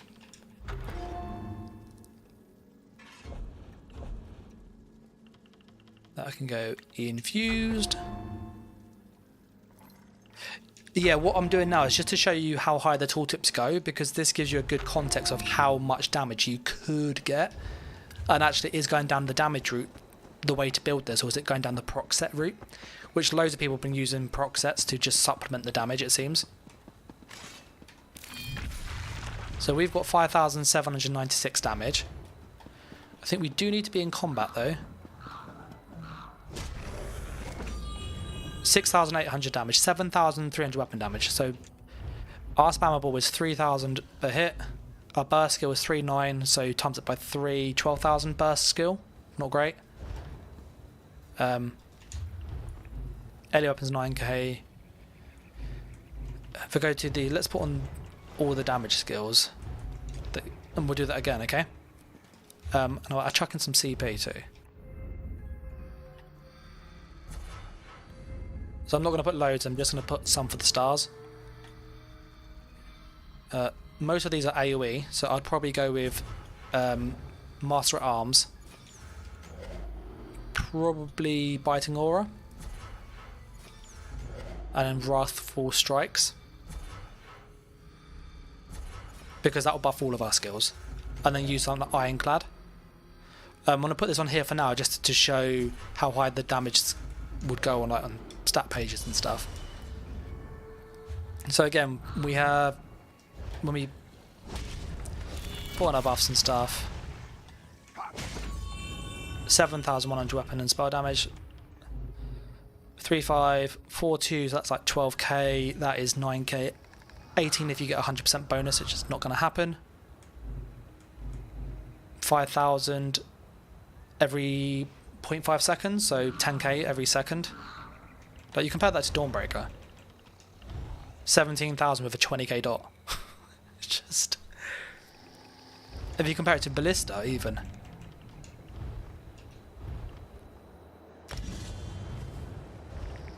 $75k damage. Ballista. So like the damage on this just feels really underwhelming, is the best way of describing it from what I've seen.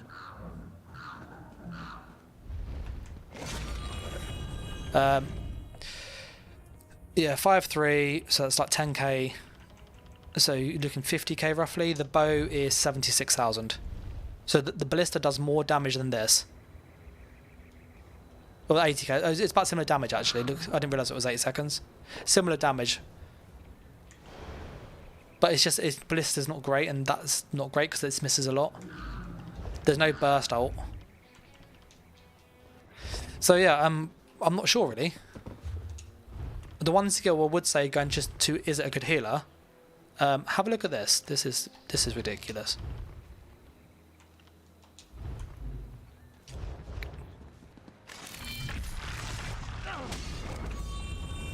This has a 51,000 heal over 4.5 seconds.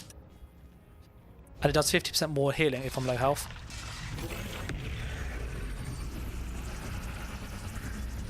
Literally, this is like 4 or 5k health every second in PvP. It is insane. But yeah, I think that's kind of the class on the whole. We've done a few Battlegrounds, so you can go back and watch it. I've gone through each skill at the start and kind of just shown it without gear, what the base stats are, and then the morphs, and looked at those. So if you want to see that, this obviously at the start of the stream, and also reviewed the patch notes as well. And with the kind of just general overview of the class, damage is a bit weak currently. Healing's pretty good, but there's no burst heal, so there's no good way to get back from low health. So when you get outnumbered, you don't have a burst heal that can get you back really fast. You've got a big shield, but it's not a burst heal. So it is a problem. You have obviously a pseudo heal when you're low health here, but that's not great. It's okay, but it's not massive, in my opinion. So I think the class is kind of, having played it in Battlegrounds 4 or 5 matches, done a couple duels, I think it needs some improvements. So that's kind of my take on the class. The big thing I would ask Zos to do is fix the targeting with this skill, Exhaust and Fate Carver. It doesn't lock on properly. And even though it looks like it's hitting the person, it doesn't actually do damage. It's not registering. So this is a bit buggy. And I would look at changing this skill. I don't like this. It's not impactful. It doesn't do enough bonus execute damage, which is a problem. And this one here is kind of meant to be crushing shock or crushing weapons, right? Or the crystal weapon, and it's kind of a weak version of that, so it's not great either. The dot's good. It's got a really good dot. But yeah, I don't know. That's what I'd say is also to work on, is kind of change a few of those things. Try and get a burst skill in there somewhere, because it doesn't work for PvP. People are just too tanky, and this damage isn't quick enough to kill people. So he's going to be put into a very support orientated role. I will have to call it there in a moment though, but if you get any questions about the Arcanist, I do have a Discord, and on the Discord there's like 700 plus people in there, so you know, you're welcome to join and ask questions and stuff. Equally, you can put a comment down below, that also helps. And if you do like what I do here and stuff, I do have a website that you may want to check out. It's unifiedgaming.co.uk. So this has my builds on there, so you can see those PvP guides. And if you like what I want to do, what I do, and you want to kind of support, I do have a Patreon, which like you don't have to, but there's the perks and stuff if you want to, so you can check it out if you wish. And again, the details are here. As for upcoming content, I will be planning to stream this Saturday and maybe in the week if I get some time. And I will be putting on a Patreon exclusive for a Doppler, which is ridiculous. So for those people that are over there, they can see that there. And I'll try and get another video in the week as well. But I'm going to wrap it up here. So I'm going to say a massive thanks to everyone that has watched this long. And I'll catch you in the next video. So thanks for watching, guys. Take care and bye.